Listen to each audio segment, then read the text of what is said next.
Hi, welcome back guys. This is your friend, the MHA What If, with another fanfiction. This is the first part of What If Deku became the Ghost Rider. All credits for this video go to their respective authors, so please support the real author. Check out the link in the description for more details. Please give this video a like and subscribe to the channel if you want more videos like this. Now let's get into the fanfic.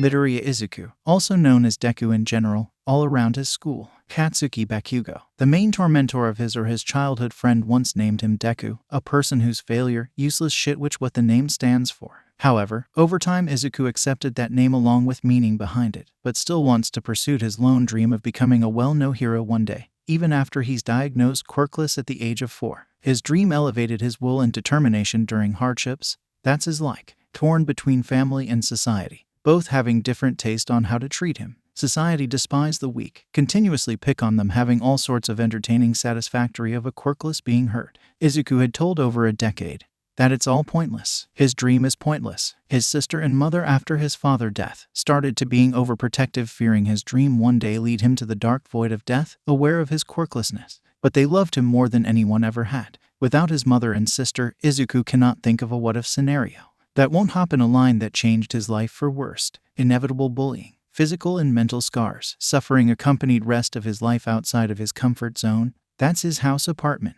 Izumi, his sister, gave him every support and confidence he lose during everyday conflicts. Just living his life is a consequences of his last life, it seems. However though, Izuku never gave up on chasing dreams until recently he have witnessed some hero versus villain action. He was happened to be full on analyze mode while having little no idea on what happening around except the fight happening between Kamui Woods and a lower class but dangerous villain, what looks like out of sea in form of walking punk like shark. Izuku even witnessed a heroine debut. She have a gigantification quirk and a rare one to see. Nevertheless, Izuku just wrote down all points, advantage, disadvantage, limitations, facade of using it beyond limits. Like a printing machine, he was filling a page with classified and important information that can be both help him but also trouble the heroes if the evil ever got hand on them. What happened that night? Unlikely, most embarrassing and worse the Midoriya family ever faced before. At the scene, a policeman overheard muffled mutter of the greenette, then out suspicion, Midoriya taken custody for interrogation.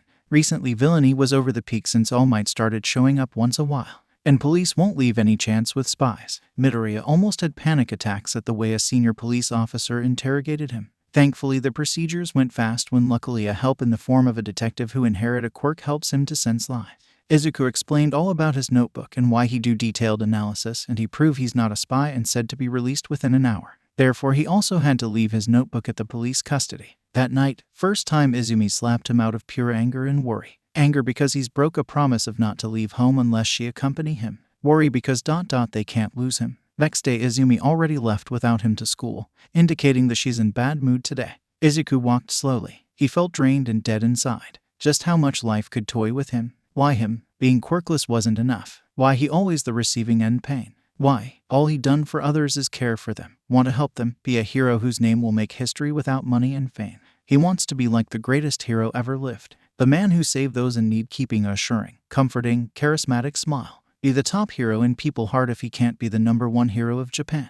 He want world to know they are safe and say no need to worry because I'm here. Just like All Might. And one day make his family proud. He sighed calmly, eyes focused on nothing, and his heart somehow has 100-ton weight to it, and the fire in him extinguished. The fire of willpower, determination, and the it completely gone non-existent as he gave up on his dream first time in his life. Therefore he doesn't get to go to UA, the best hero academy in all of Japan. He craved to be on. Now he a criminal, right? A so-called spy. A criminal don't deserves to be a hero and who'll allow a criminal wandering around their students. Their reputation will be ruined if that happens, right? Right. Cheer up. Izumi make a great asset for the heroes, alright. Then I can analyze her strength and weaknesses and then what? He smiled the same way when he first time said he's quirkless. Blank teary eyes, wide grin that didn't catch the eyes, quick breathing, runny nose, overall a dead of any genuine emotions. Dead inside out. A walking shell of a no one known as pathetic Deku. And all that left in that shell is a dying weak little soul. All it'll take a gust of mockery. And that poor soul will fade away, with all the good, mostly bad memories and never to be seen again. Thinking realistically, nobody won't know if he ever did exist, or nobody won't give damn if a useless Deku fades away. But if that happens, he has only one wish. And that's to his family forget him and don't cry. As he was headed to his class still a bit earlier than most of his peers. Well, ex-peers, walking through hallway. Deku saw many students keeping a distance away, whispering probably about yesterday. Media were there to report the fight when police taken him under their custody. All the Japan may have heard of the little spy on the crime scene. I glared at the words imprinted on the textbook, but not reading anything. I was so concentrated fully on whispers and insults thrown at Izuku back. He not here yet. Wonder what taking him so long. You happened. A part of my mind voiced out my concerns and ended up realizing why he's running a bit later than usual. It's so unlikely of him. After I slapped him last night, I did remember he wasn't crying at all. Not even when I yelled at him to give up and forget it. Not even after I ripped off the All Might posters and threw away action figures and shredded all his hero analysis notebook. He never cried. He stood there spaced off, looking at me blankly every time I got on his face, shouting. I was lost in my rage. I never noticed him struggling to stand up. That emotionless eyes of a dead broken boy never lessened my anger, and I never looked back when I left him in his room alone. I just lost it, forgetting that he never hated or yelled at me in my whole life whenever I did the unforgivable. No, he never hated. Instead, he gave a cute bright smile that always helped me forget all the worries, and the assurance in his twinkling emerald eyes that keep me calm and made me believe I am the most valuable person ever walked on this planet Earth. The respect and love he gave me made me believe I am the #1 hero there is. As I was in my world of thought, Katsuki out of all people got closer, arrogance in his aura as he did so. He proved it all at last. Huh? A sadistic amusement laced on his voice. He proved he's useless, Deku, after all. Sad he ruined your already shithole of a family reputation. He mocked having my full attention, and he must have saw the anger in my eyes and lugged hard. Haha. Hey, don't feel offended. Be happy that little nerd is finally fulfilled. Most part of his so-called dream. He's so famous now, isn't it? Just like a nerd like that bitch deserve. Katsuki sneered, earning thunderous laugh from his goons. I had enough of his bullshit. My palm harshly connected his cheeks before he even knew what's coming. Class went silent. Pin drop silence. I didn't even realize my breathing quickened, blood boiling, and I saw red. Katsuki stood head tilted sideways. His grin still there, but I can see a bit of surprise and shock in his red eyes. I then used my pyrokinesis concentrated with psychic abilities. Straight at Katsuki, who dodged out of the way using his explosion and sent the said explosion my way, taking a direct hit on my shoulders. I hissed at the burn, but adrenaline was high that I ignored it, and before Katsuki do further damage, I enveloped him with my psychic and throwed the damn bastard at the opposite end of the room, knocking the wind out of the bastard. His goons, however, cowered away. And I'll give him that they do have brains to not mess around when I'm on the opposing side. And I got carried away paying attention to the two idiots. Katsuki, the man never misses loopholes, immediately propelled himself with his quirk, came rocketing straight at me and punched my gut, throwing me with the lethal impact. I clutched my gut, groaning, and I hit the wall so hard.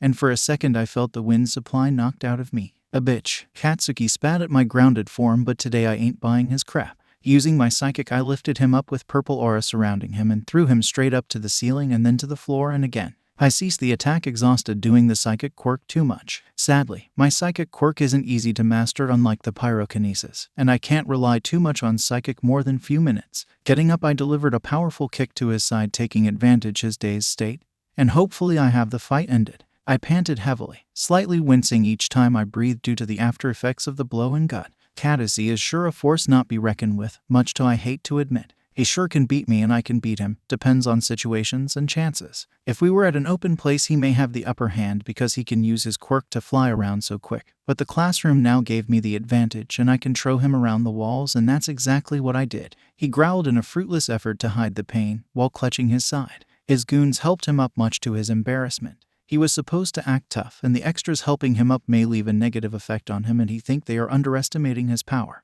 Ripping himself out of the extra hands, pointing at me angrily. It's not over, don't you think?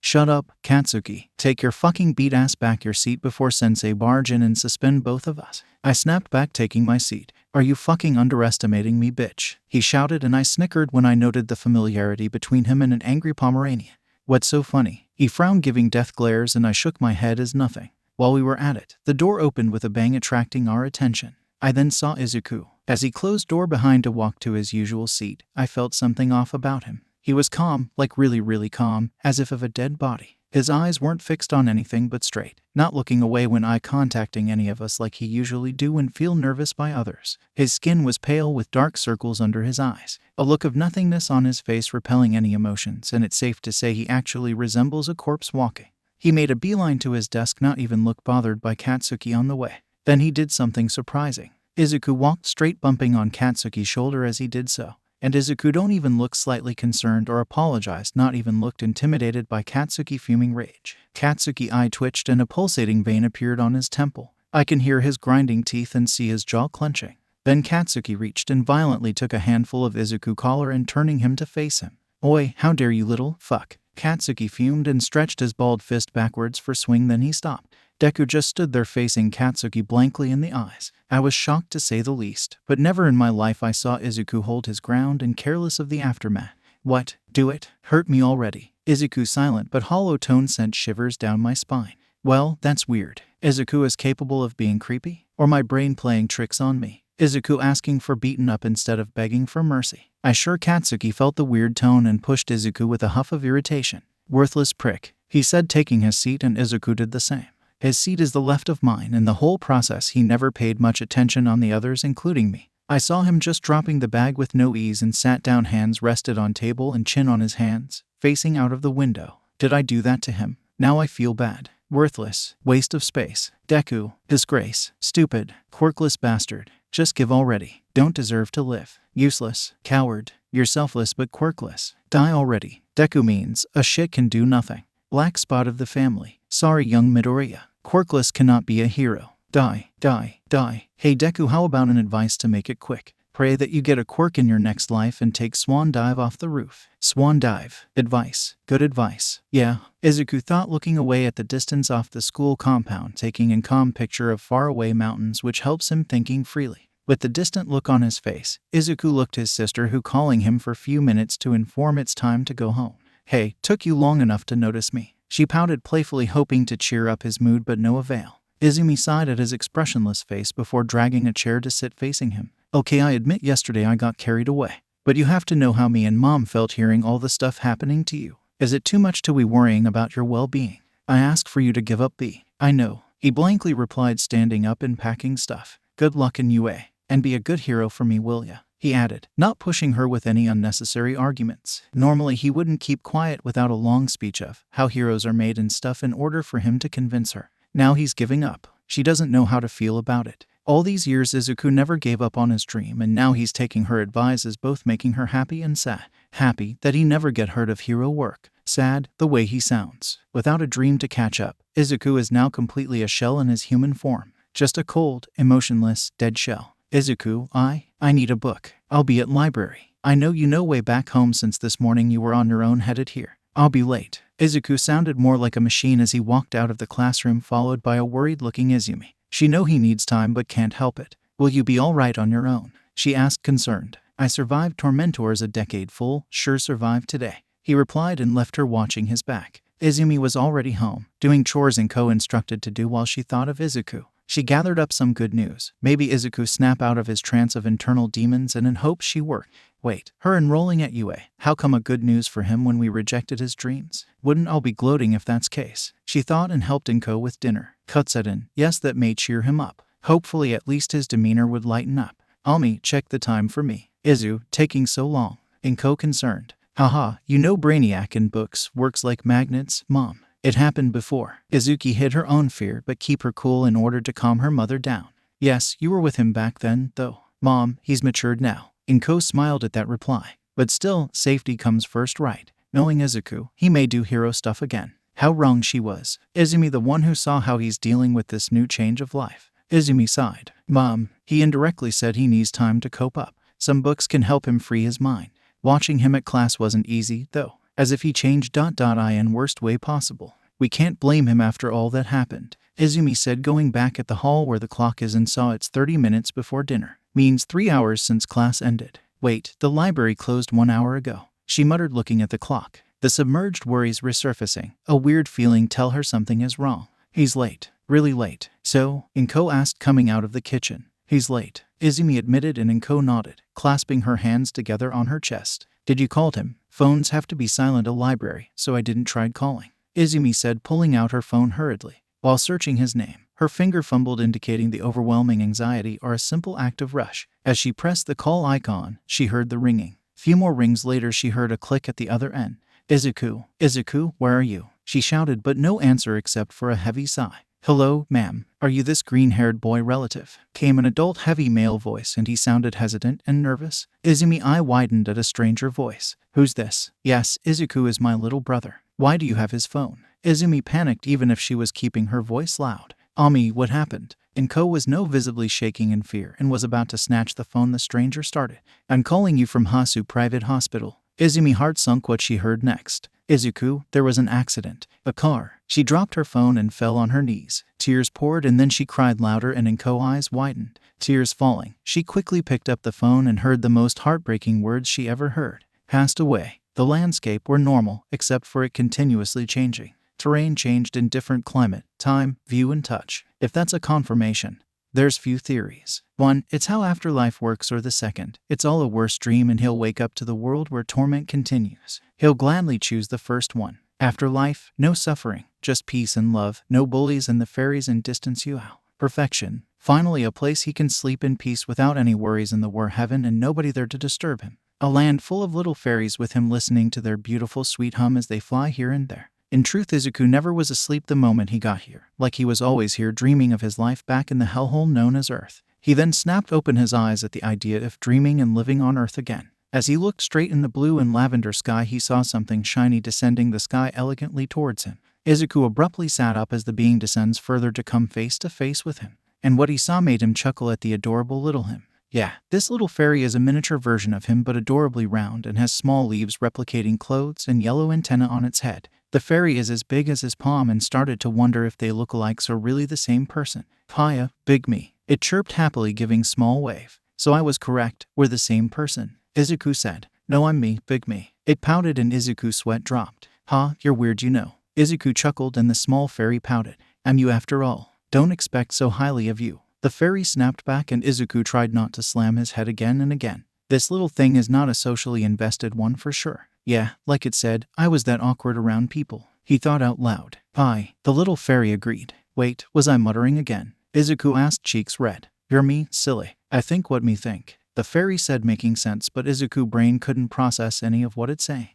This little thing confusing him. Izuku blinked and the fairy tilted its head sideways, waiting for him to say something. Okay. Well, I have a quick question," Izuku said. "No, it's not afterlife." The fairy answered his unasked question and Izuku sat there dumbfounded. How did Oyahamu make sense? Izuku muttered and thought of the answer the fairy gave him. "Then what is this place?" The fairy looked offended. I thought me knows what me knows." It complained and puffed its chest in an attempt to look really mad, but the size of the fella betrayed it and it turned out to be even cuter. Sighing, it looked at him and said, "I'm in an illusion." "Illusion? Wait, am I really dead or I'm dreaming again?" Izuku wondered. "Yes, illusion. Of course me dead. I'm really this stupid?" The fairy shouted all at once, both answering and insulting at the same time.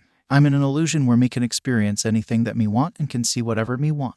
Basically, when me was living in Earth, me never experienced such beautiful view before and me got tired and is imagining this and taking in the feelings of something foreign but most wanted.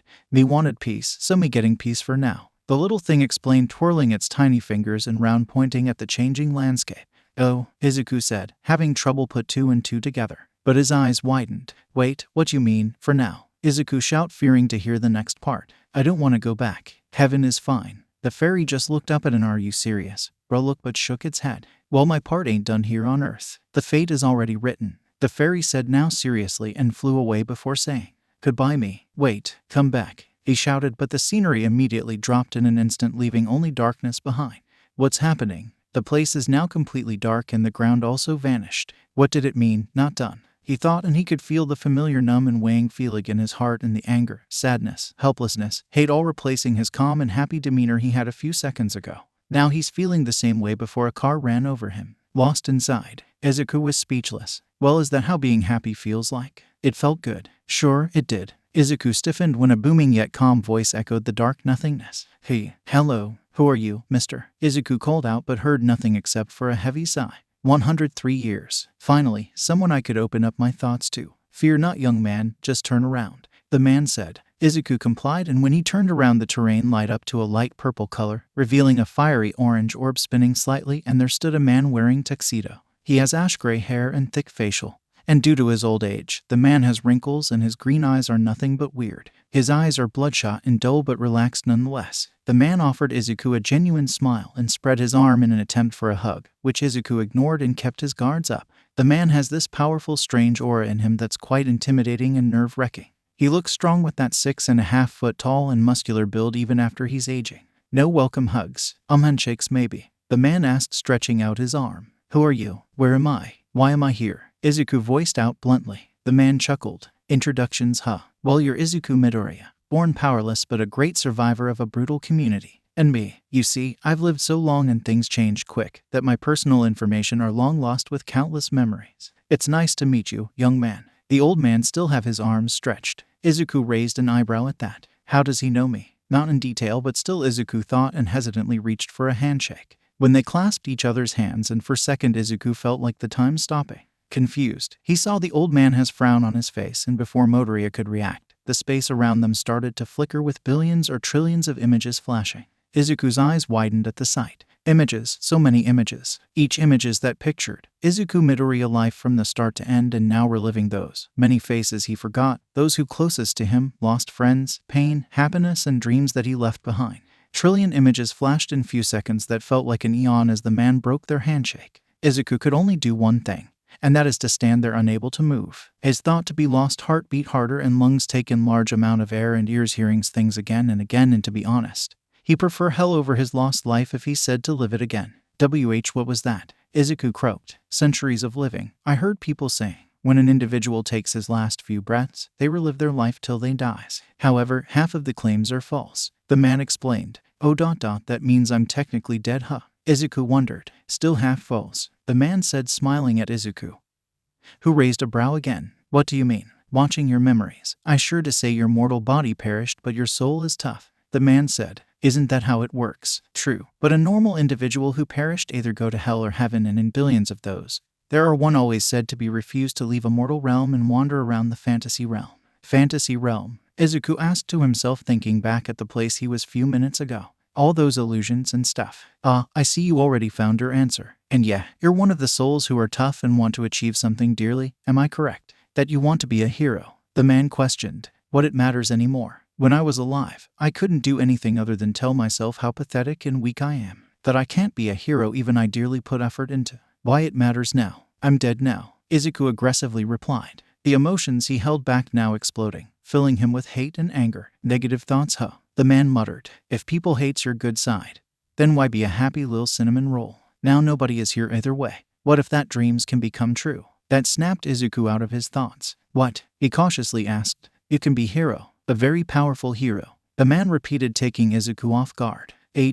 How? The thing is, I'm a deal maker. Fulfill an individual's seem to impossible wishes under various conditions, and in return they do me favors. The man started. Eternal life ain't pleasant, but I've done enough works to lessen the curse. I'm out of time. The man added, making Izuku wait. Is that even a thing? And what are you getting at? Is that you will be my one of the last interaction before I've welcomed back to heaven? The man answered. And it's possible to achieve your dead dreams and become a hero. A rider, you Izuku Midoriya, can be a hero. The spirit of vengeance, the ghost rider, the collector of the soul of the sinners. The man said happily and looked back Izuku, who are visibly shaken by the new. Whatever happening to him? What you saying that fully well I'm dead, and how come you believe in such a thing? Midoriya questioned rather aggressively, thinking he's being pranked ever after he's a ghost. The man laughed as if he heard the most funniest thing in the world. Young man, as I mentioned, I'm a deal maker. I can fulfill your dreams so you can protect those in danger. The exception is, you're free and can save the soul of an innocent without trouble.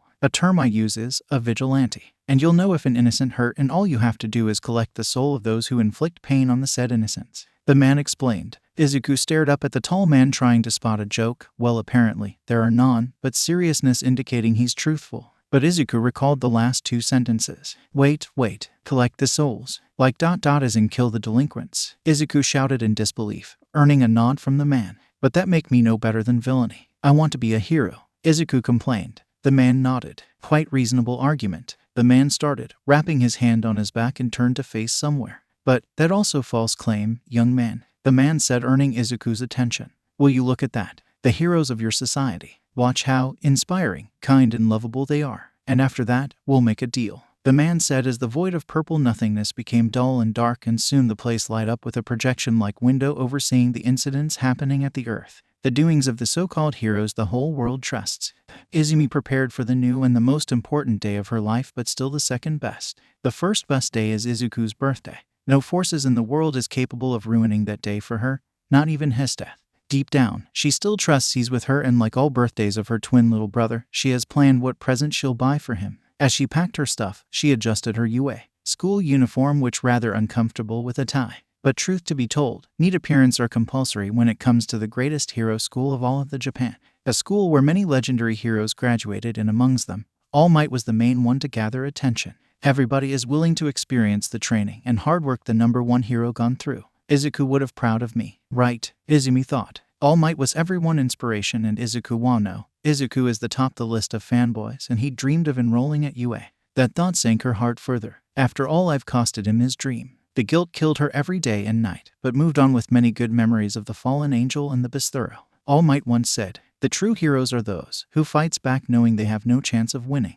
And Izuku proved that by risking his life to save Katsuki, and everyone scolded him, crushed his dreams gruesomely, when they should be praise him for his bravery. When he finally broke, now Izumi knows that he had nothing else to live for except a small part of his broken dream, which a car took away, along with his life. When he's gone, everything he did and said now feels right. What is so wrong if someone want to save another and be a hero? Selfishness blinded everyone. That's why. Now thinking of the situation, Izumi figure out that quirkless can be a hero if you support them. After all, there are thousands of heroes who save the day with a non-physical or offensive quirks. In the end, Izuku was right. Quirkless can be a hero. At times like these, any person lost the valuable would only dream of having a quirk that can control time. But the fate never makes easy to live on. Without a quirk, Izuku overcome all twists and turns. And people who have amazing quirks want another quirks ... That only explains how is the quirkless emotionally tougher, stronger, and durable than those who are greedy enough to fault their gifted powers and get jealous of those who have the most flashy powers. People with quirks are no better without one. Izuku proved that countless times. Picking up her bag, Izumi left the room. Mom, I'm going now, she shouted, and there was cutlery sounds and a thud followed by loud footsteps. The time Izumi reached downstairs, two chubby yet soft and firm arms envelopes her. My little baby, please be careful. Make sure everything is safe before you do anything. Promise me, you future hero. Inko sobbed, and Izumi giggles, returning the hug. Ever since Izuku gone, Inko went overprotective mode. Never left Izumi out of her sight and did whatever unnecessary things to keep Izumi happy and safe. At first it was annoying. Then again, she treated Izuku the same way, and most of all, Inko is a loving mother, so it's less surprising to see the adult do all these things. I promise, Mom. I'll be back before you know it. Damn, she regrets saying that line. Inko froze as she heard Izumi saying the catchphrase of Izuku whenever he goes to school. But Inko regained her composure and smiled. You better be, Inko said, letting her go. Bye, Mom. Bye, sweetie. If you need anything, just call Mama, okay? Inko instructed, giving a kiss on Izumi's forehead. Okay, love you, bye. Izumi waved and ran out of the apartment in a rush.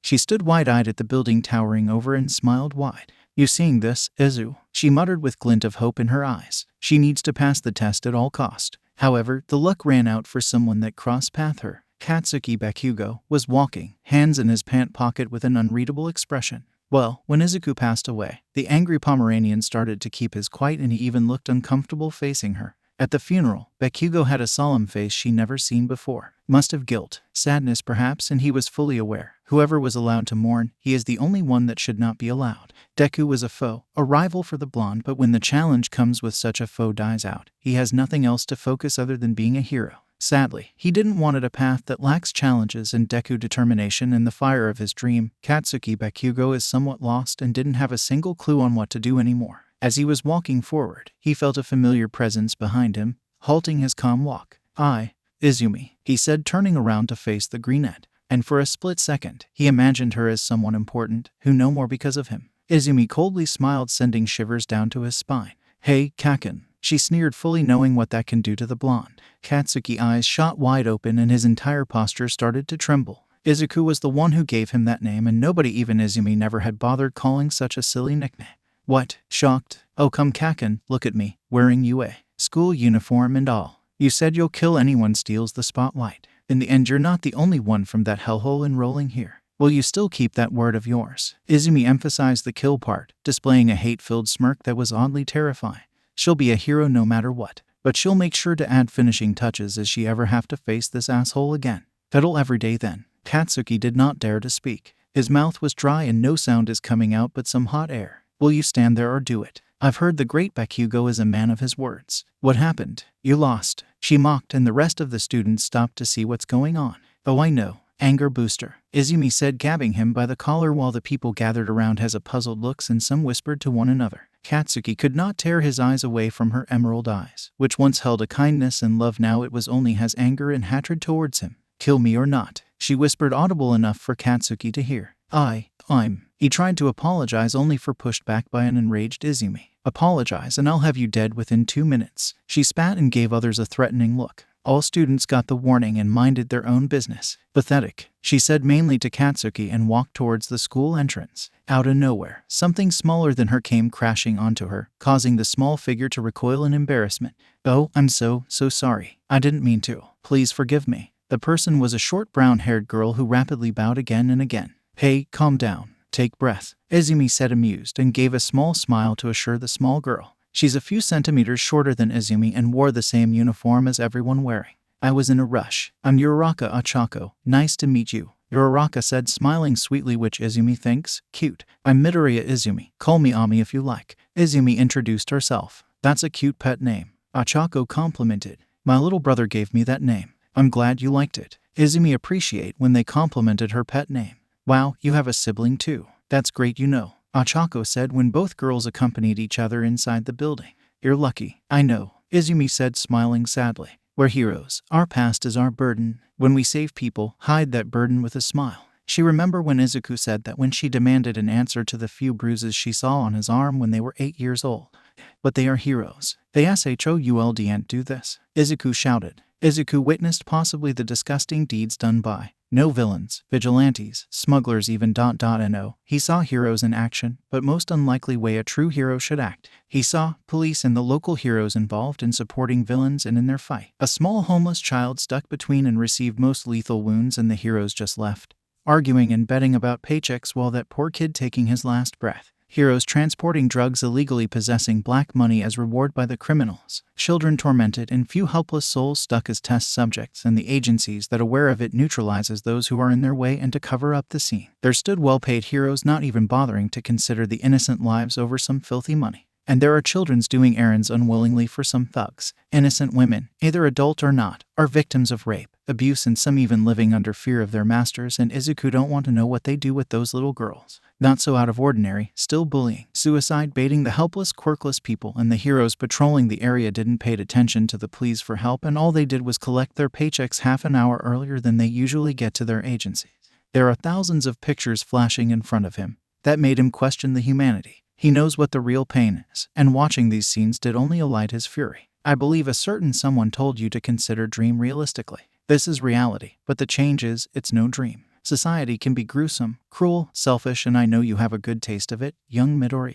But if you become the spirit of vengeance, innocent life can be saved, while the sinners perish. And I'm aware of you're against taking life, but remember, the man then turned to look at him. If you spare sinners, victims like yourself, the people you saw just now will suffer forever. Become the rider and terminate the evil. That's a hero should do. Not gave them 2 years of sentences, only to treat it like luxury, and they eventually escape the weak prison. The soul you gather go to hell, where they belong and suffer their wrongdoings forever. The man finished. Izuku looked at the man and sighed. I wanted to be a hero, like them, he stated. But before the man could reply, he spoke up. But I won't tolerate such cruelty. And as your answer, Mr. Dealmaker, I'll be accepting to become a rider. But one more thing. Please, voice out your question. Why me? Why chose me? He asked, making the man chuckle. The man clapped his hands 2 times, and in the distance appeared dozens of figures in orange fire, but as a non-living models. These are a clear picture of the riders so far. They are not chosen by me nor gods or demons. They chose themselves. Like all these riders are some difficult pasts that led them to become the protectors of the innocent, and as for you, Midoriya Izuku, your dream got you here. The man said proudly and let Izuku examine the figures. All of them are different in size and build, but every single one of them had one thing in common. That is, they are burning skeletons. Aha, that a rider's hell form and the benefits of it. You can switch your mortal body to the rider form with an act of will. The man said. Izuku has to say, they look so cool for a burning skeletons. What is the deal? I've explained the true goals of rider, and I'll have your soul as a confirmation. Izuku blinked. Soul, don't worry, your soul will be in the place it deserves, and you can do anything you want like when you were alive. And your duty matters too. The world needs a hero. Are you ready to make the deal? Izuku sighed. Well, what's worse could happen to me, I say. Deal. Both then shook each other's hands. I must warn you that your first transformation would be painful, but after that you'll become the strongest. The man said. It's easier said than done. Izuku wasn't ready for the pain that yet to come. Rise, young hero with power of hellfire. The man shouted. Then Izuku felt it. In his heart, a painful burning ignited, causing a blood-curdling screech, and he fell to his knees when they broke the handshake. Izuku was feeling the worst pain of his life, but the mentality of a broken child suppressed the pain to an extent when he felt his internal organs and flesh started to melt within few seconds, and his eyes, nose, better say his whole body let out black smoke. Eating out as by the hellfire caused the teen to snap and clawed the air due to the burn on his skull drove him crazy. Screaming, cursing, soon the fire trapped inside of him came out, exposing his bones and slowly disintegrating burn veins.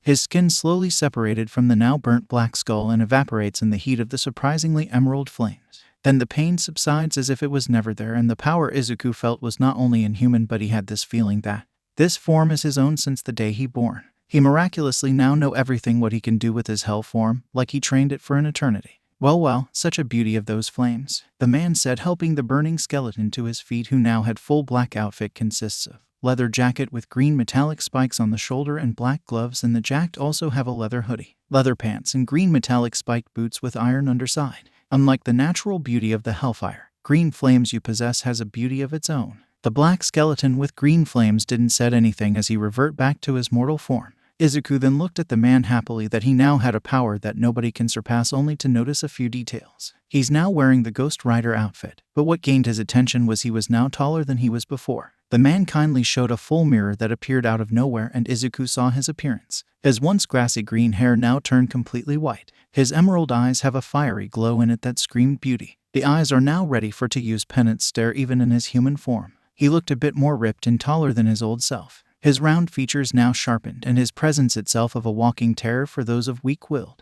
Thank you, Izuku said now in bit deep voice. No, I should say thank you. Now I can go back to other dimensions before my last day, young man. Now when he became the rider, he's now aware of his powers, abilities, and intellect was one of them, and that's why he wasn't surprised to hear there are other dimensions exist. Having a better look of your flames, I remember the half of my name, thanks to you, the man said, opening a portal. You'll be in the mortal realm as I exit this portal, the man said, and Izuku nodded. What is your name, then? Izuku wondered, and the man smiled. Remember me as Blaze. With that everything went black. Class 1A. Izumi searched the whole first floor and the effort was futile. However, time passed by and she found herself looking at a massive door, one imprinted on it. Wonder why the door itself is the size of a tree. Yeah, that's not why she's here anyways. Put your legs down. It's wrong of us freshmen to disrespect the predecessors or the people who made this desk. She heard as she barged into the classroom and saw a blue-haired teen scolding none other than Katsuki Bakugo by chopping the air as if he's a programmed robot.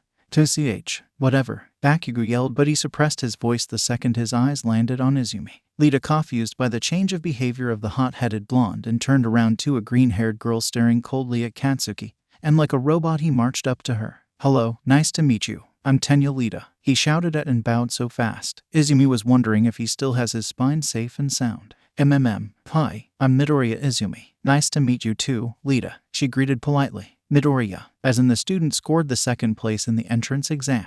A pink-skinned girl appeared out of nowhere in a full excited and carefree behavior, and Izumi saw in her black eyes respect and awe. Thank God, I already start loving these people. Unlike those losers back in the middle school, Izumi thought, blushed at the attention she's having. That's me, thank you, I'm Mina Ashido. Call me Mina, the pink-haired and skinned girl introduced so happily. And you guys can call me Ami, Izumi said, and one by one everyone introduced themselves, which Izumi find great. At least they are in good terms. Hey Ami, do you know Bakugo? He started acting weird since you're here. Kirishima wondered. Izumi then notched Bakugo, looking at blankly but huffed and turned away when she looked at him.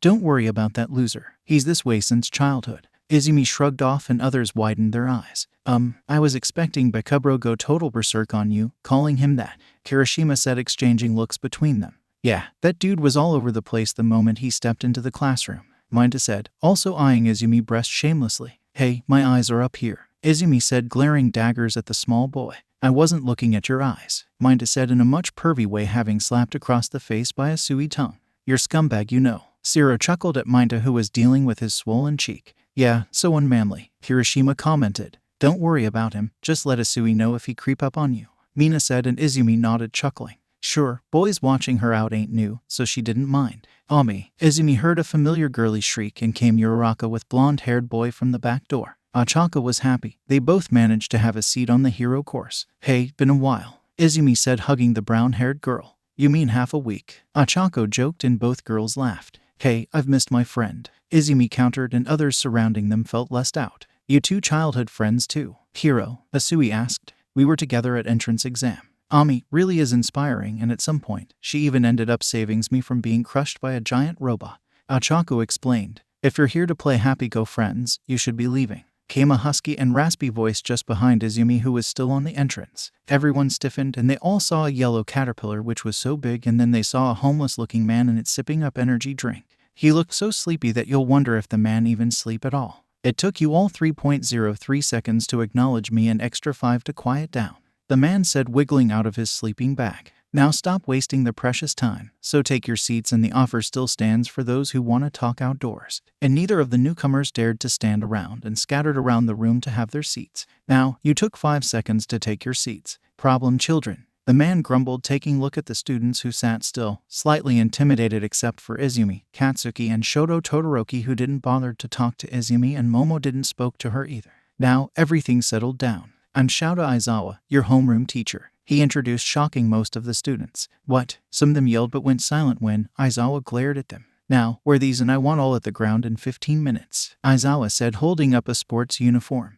As you guessed, we're starting our year with fitness test but using your quirk. Many of you may or may not lacking experience of it, so Katsuki Bakugo could demonstrate. Aizawa more like demanded and passed a metal ball at him. To ch. With pleasure, he arrogantly chirped, and with one powerful swift, he threw the heavy ball with an explosion enhancement that gone piercing through the air. Die, he yelled soon after. 705.2 meters, Aizawa's foam-like device said, and others stood there stunned. Wow, Bikabro. Awesome, looks fun, Mina cheered, and Aizawa glared at her. We'll make it more fun, shall we? The one to score the last place punished by expulsion, Aizawa announced, and heard many complaints, and the fitness test began. Izumi didn't depend on her quirk much, but when she had to, she worked with psychic. She doesn't feel like left behind, so she needed to work hard on the psychic that drained her energy quick and gave her headaches. Improvement was evident nonetheless by the time the last test. Softball through. Everyone did their part, which now ended up Izumi. Izumi. She turned to look at Aizawa as she held the ball in her right arm. Sensei, by the looks of it, your psychic taking toll on you.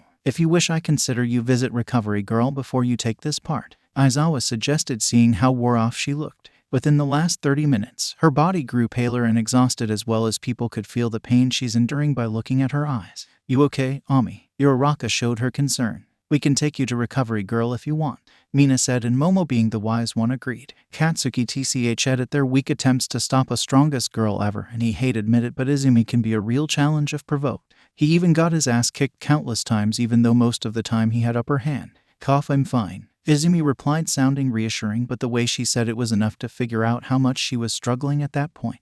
Everyone looked at Aizawa, who gave a go sign to Izumi. Izumi stood in the middle of the circle while panting hard, and she was sweating. She's stubborn, an important thing she ever learned from her deceased little brother. He never would have gave up unless his loved ones betrayed him. Reflecting on the mistakes she made, one thing she'd sure do: be a hero that people can trust with their lives. Bakugo saw her and got annoyed of the others, who were all concerned about the girl. You damn extras underestimating that, bitch. She's tougher than you extras, he coldly stated, much to everyone's surprise. You just complimented someone? Kaminari asked, even though they only knew each other about 2 hours or so and they figured out his character pretty much. That's so manly, except for the name you called her, Kirishima said. Extras will always be extras, idiots. Bakugo huffed. Ami finished her thoughts and her surroundings started to fade, but she held on. She used her psychic at its best and made a barrel-like structure around the metal ball with purple aura, as making it look like a mini cannon. And now the hard part. Using her flames at the palm that psychic barrel, and with the psychic she closed the opening of the barrel and slowly built up pressure inside the small cannon as best as she could with her fire quirk. Everyone was confused as she was doing so, but Katsuki, Todoroki, and Momo knew what she's trying to do. They do have enough knowledge of 1,000 possible use of heat. But sadly Izumi went a bit overboard as her hands started to burn, but she held on again. With enough heat pressure build, the psychic lid on the entrance vanished. BBOOMMM. With loud boom, the metal ball got launched at a speed that Ami got thrown backwards cause of the recoil. The ball ripped apart the wind as it disappeared into the blue sky. The class wasn't expecting the explosion that was as big as Bakugo's strongest one. the benefit of her super hot fire quirk known as burn. When the smoke cleared, Izumi was on her knees with a red burnt right hand. Her breathing was troubled and strained as she was looking paler and sweating. She was shaking like a leaf as Aizawa sighed. Just don't push too hard next time unless you have trained to withstand the drawbacks. All right, he said in his usual bored tone. Izumi simply nodded, unable to speak as Uraraka helped her up. What's her score, sensei? Ochako asked, and Izumi supported her weight on Ochako. Let's see, 2785 meters, he said, a bit surprised as well. Everyone was surprised, and even Izumi were surprised. Well, you did great. Ochako cheered, and others think the same. That went really far, huh? Bakubro, she beat you easily, Kirishima said, chuckling. Shut up, shitty hair, he yelled back. Go check the board. Your scores are updated already, Aizawa instructed. Izumi was at second, Momo first, Bakugo fourth, Todoroki third, and Ochako was at eighth pals. Hagakure and Aoyama got tie on the last place. Oh, the expulsion was a joke. Nobody is expelled, Aizawa announced with weird grin, and everybody stood there dumbfounded. But then, EBBOOOMMM. Unlike the previous blast of Izumi, this time the tremors and sound of it was extreme that you will end up die in a heart attack. The building shook slightly and the windows rattled and broken in the UA. Not an exception, the H-like building being constructed with high expectations. That only few widows was able to destroyed by the shockwave that happened high up, that all students and Aizawa didn't felt it almost, but they sure fell down. Whatever that was, like a mini earthquake or mini nuclear bomb blast. What's happening? Almost half of them cried in unison. Don't worry, stay low, everyone, Aizawa instructed, and within few minutes, all the teachers and students ran out of the building in order to stay safe. When earthquake struck, better is to stay outdoors, and there is a good chance of survival that way. Aizawa, you guys all right? Nimori asked, concerned. Aizawa nodded, and he saw a few students looking at something that was scaring them by the looks of their faces, and Aizawa turned to look at a far distance. The clouds were gathered like a vortex formation with green lighting, as well as a green light beam-like pillar in the middle of the vortex that reached all the way to the ground, which possibly the reason for the earthquake. Soon everyone was aware of the not-so-normal occurrence happening at the furthest part of the city, which was abandoned since a villain attack long ago. That was single thing to confirm the casualties may be low unless the earthquake itself is vicious enough to be fatal. As a pro-hero, Aizawa quickly cut off the negative thoughts. Students panicked, bickering random things, and Izumi slowly lost her consciousness due to exhaustion. Ami, are you all right? Ochako cried, attracting everyone's attention, and Aizawa was at their side in a second. He checked her and sighed. Exhaustion. I'll take her to recovery girl, Aizawa said, taking her to RG, who was with some students. Name, Hanseikai. Quirk, transform. A former spy at the hero base and worked under the command of a low-class businessman. Currently, a mercenary. A man wearing gray and black read the information on their target. You, wide, assholes, Hanseikai himself screamed, but his current situation wasn't pleasant. He was on the ground paralyzed thanks to one of their quirk. He was lured in by the lie of a contract and got ambushed. SHHH, calm down, Mr. Wildlander. We do have a business with you. You see, you can be a great asset to a certain people and possibly a benefit, you ask me. Either way, a birdie peeped your life plans. Sad though you chose to retire. One of the group members said, possibly the person who leads others. You do have some work with them, whether you live or die. I knew that bitch ain't trustworthy. I did end her thanks to her stupid acting. If you release me, I will go easy on you. Han spat threateningly. The group of thugs laughed and looked at a small boy with fluffy black hair and bruised body. The small boy was only wearing a worn-out short and a leather collar on his neck, which pretty much looks tight. The boy was curled up next to big muscular man and started to cry. Han was confused as to why they laughing at that kid, and the boy himself was crying. Being a mercenary, he got the clue and sneer at the group. You shitheads used his mother. He screamed violently but was still unable to move, and others laughed again. Listening to this, man, little guy, your mama is gone. The man mocked the poor 5-year-old. The boy started to sob but looked scared and sad at the same time. Han was disgusted by the creeps. Even though he's a killer, he never harmed children, and seeing the muscular man kicking the little kid made him so angrier. But before he yelled at them, something hard connected with his head, enough to kill him. Deliver the body, and stay out of the highway. Have eliminated those to find out. The man ordered his goons, who nodded and stored the body in a black van and drove off. With the man, he heard the soft whimpers and chuckled, looking at the small boy, who was mourning but also crying due to the pain of that kick. The child cried helplessly and knew he can do nothing except to take in the reality. W.Y. He subconsciously cried out but immediately covered his mouth. He broke another rule that day, not to speak unless he was told or do not question his master. Being so weak, the child over time learned how not to break any of the rules he mentally prepared and was aware of the punishment follows. 5-time whipped or live 2 days without food. Considering how poorly he treated, 2 days of starvation might affect him more than an average citizen or the kids around his age. With daily abuse may exhaust him and the starvation almost leave him verge of death until some goons use their weird quirk to revive him. The man crouched down yet towering over the small child. A wicked smirk appeared on his face and picked up the sobbing bundle who flinched at the touch.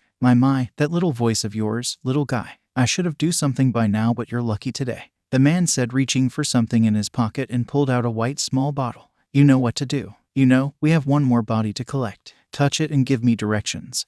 Then I'll let you rest for now, the man said, still wearing a creepy grin. The child's eyes widened and truth to be told, he's traumatized by all the kills and tortures happen whenever the man asked for directions. Eventually he figured out the people he saw die the same ones he was told to find.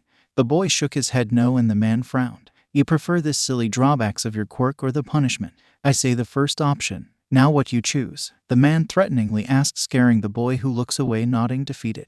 Good boy. That quirk of yours is magnificent, you know. Finding my targets are easy thanks to you. The man purred, burying his face on the kid's neck and breathed in the smell of sweat, dried blood and filth. The boy did hate this part the most. A grown-up shouldn't be doing this. Any of this. BBBOOOMMM. A loud and powerful explosion happened few blocks away, sending tremors along with the shockwave that turned everything near it in nothing but black crumbles, and half of the warehouse and the few abandoned buildings surrounded the blast was now just debris, and that's it. The group was also knocked down except for the boy and the man and the muscular man. What the fuck was that? The man yelled due to the whole ruckus, and the kid was frozen on the ground since the man let go off of him. Boss, look. The muscular man pointed at the green fire pillar coming from the skies, or the opposite.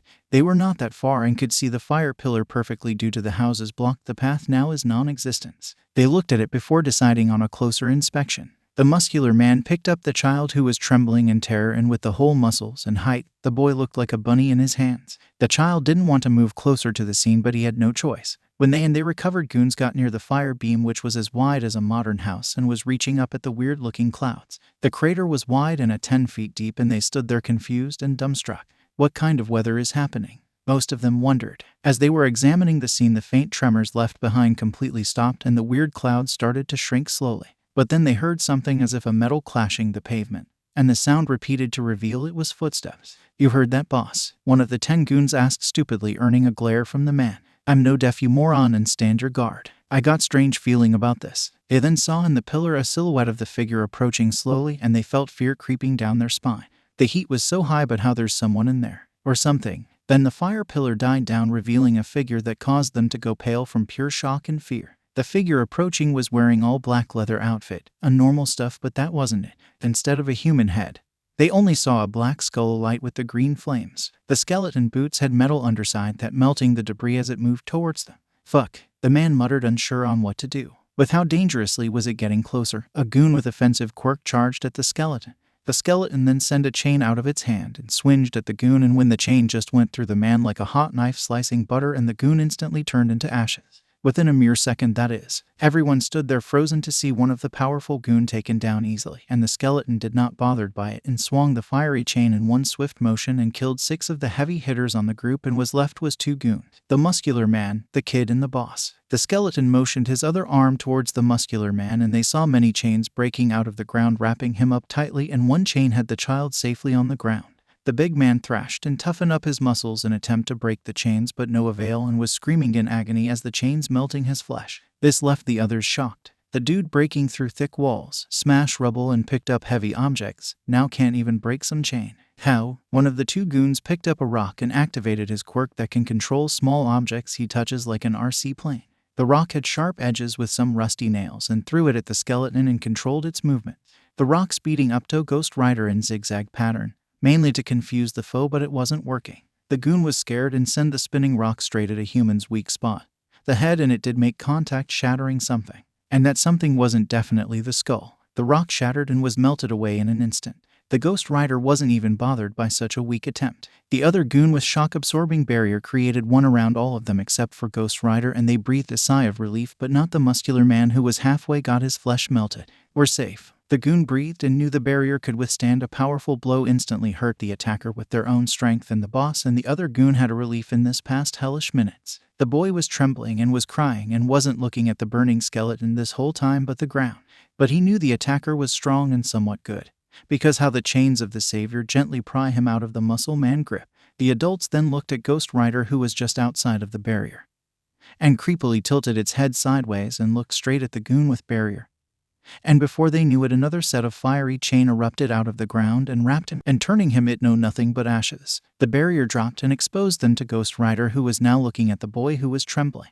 The boy had finally his eyes on the skeleton and didn't know what to do. Ghost Rider looked at the child into the streets. All of them was confused of what the skeleton was doing except for the child, who got the hint. The child was experiencing enough trauma and fear, then he figured out his mother is gone. Compared to that, seeing a burning skeleton was less shocking for the poor boy, who quickly darted away forgetting his pain.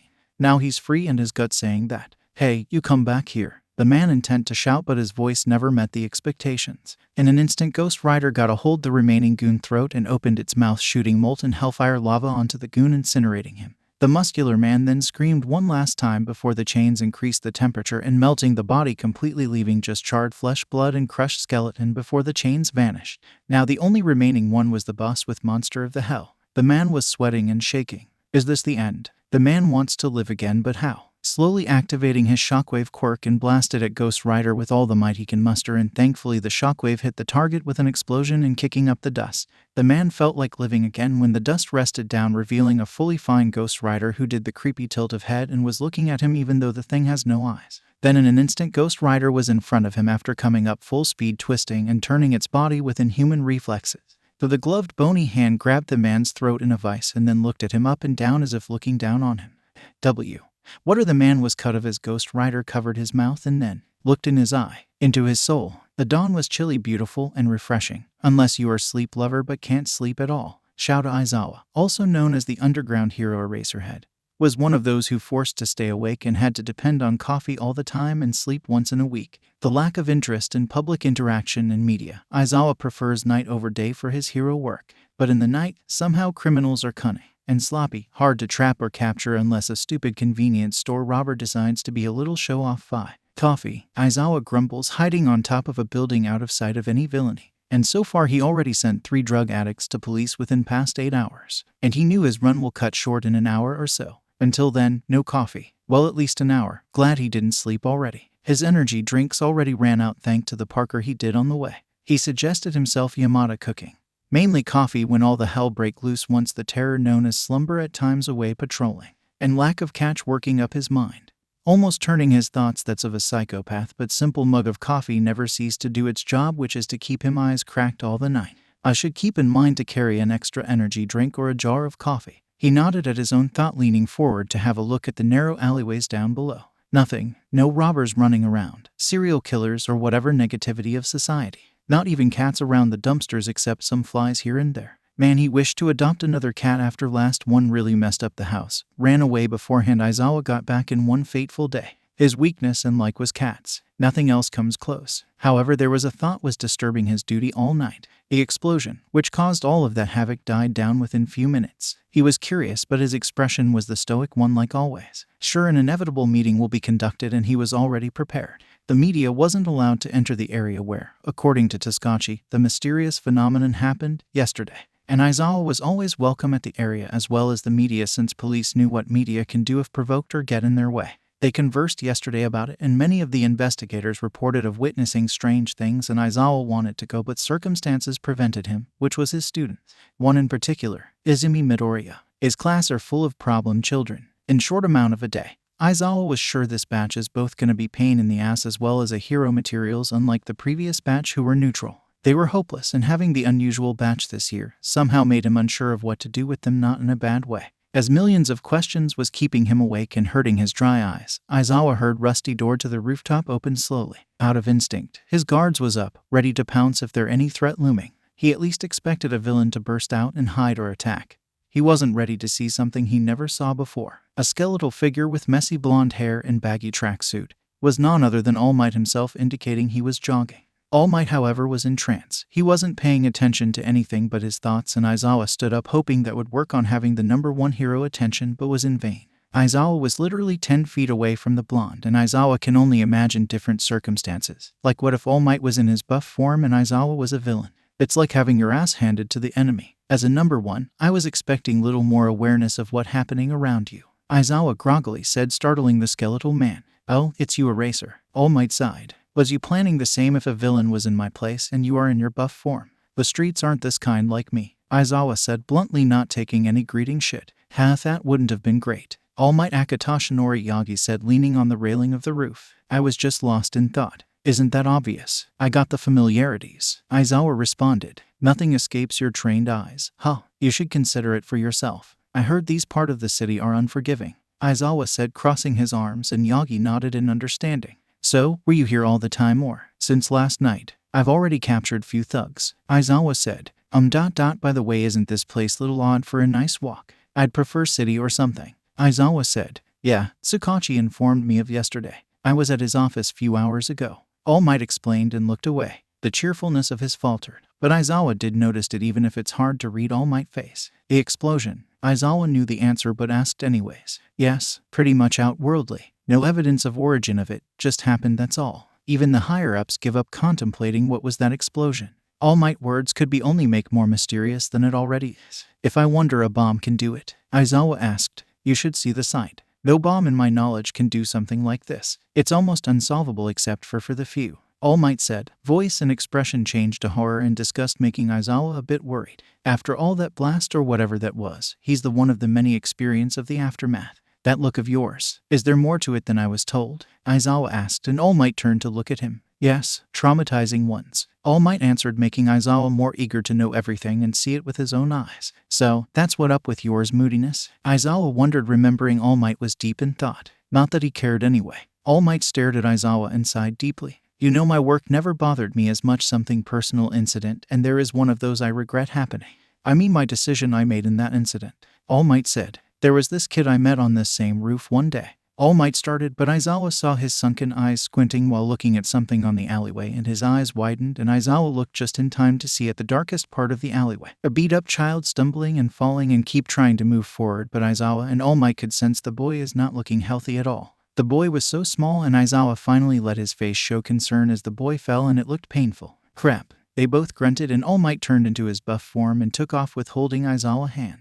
When they landed near the boy, the child flinched visibly before his teary eyes looked at the two men and tried to crawl away, afraid of the newcomers. Aizawa noticed this. Knowing the boy is panicking, he mouthed All Might to revert back to his skinny form. Having a giant-ass man towering over building isn't a pleasant sight for a kid like this one. PL.ESE. Let me go. The boy whimpered, huffing and puffing rapidly, and he was shaking like a leaf in the storm. And he had a leather collar on his neck. Leather collar. The one that used to tame dogs. Aizawa's heart ached at the sight. Never seen something heartbreaking like this except for the childhood loss. He do miss someone that was a loud cloud. Aizawa was cautious, keeping mind of both the kid comfort and his unknown quirk. Can't risk triggering the poor child to unintentionally cause damage either of the party. And Aizawa knew that. So he crouched down the level of boy calmly while holding both his arms out so the boy can see it and don't mistook it for a threat. Hey, kid. It's okay. We're here to help. You'll be all right, Aizawa cooed, holding out his hands like a welcoming manner. But it took few more attempts to finally gain the child's attention, who was around 5 or 6 years old, and both adults felt anger and pity as they saw how damaged his body is, and was clear someone abusing this innocent child. Well, why you hurt me? The boy stuttered, and he was so afraid, but alas when he realized they are heroes. Meanwhile, All Might was calling Nezuta ready recovery girl since they both live in the school compound. No, you're safe now, Aizawa said reassuringly, and picked up the little child and was surprised. The boy barely even weighed much, and Aizawa had a clear image on how many levels of cruelty this boy gone through. Don't worry, you'll be all right now, Aizawa comforted, and the boy trusted him and passed out. Eraser, I called a cab. Recovery girl is already on her way to UA. All Might informed, much to Aizawa's satisfaction. At least the number one hero is not for show. He do understand how to deal with stuff pretty well. The sky was orange, and meanwhile the trouble was present somewhere else too. A woman in her late 40s was running through the narrow pathway of the garbage-piled streets. She has blonde-brown short hair and teary blue eyes and wore a red office-related outfit on her short figure as she ran. She was sweating, bleeding on her shoulders, and she kept her quirk small wind so she could hold back a psychotic duo of a man and woman wearing all-punk outfit. They were chasing after her with a baseball bat on the man hand and a dagger on the female. Love, she's getting away. The pink-haired girl shouted at the black-haired man. Not for long with. The duo of darlings are elegantly better than that trash. The man replied in an English accent. They were not even acts with their gear. When the girl totally imitating some kind of fairy while the man impersonating a British noble instead of acting rampage and curse. Well, psycho comes with different types. Maybe mischaracterized duo possibly included in the unexplainable category. The woman was sure her legs won't keep her going anymore and tripped on some disgusting slimy rotten waste. She shut her eyes tight preparing for the pain. Aside from her already punctured shoulder, the baseball bat gladly missed her head the minute they crossed paths and she and her age ran a mile. But now it's end of the road, she thought. But fate wasn't a dick no more. The pain never comes. Instead she felt something strong and rough thing catching her before she impaled herself to the pavement.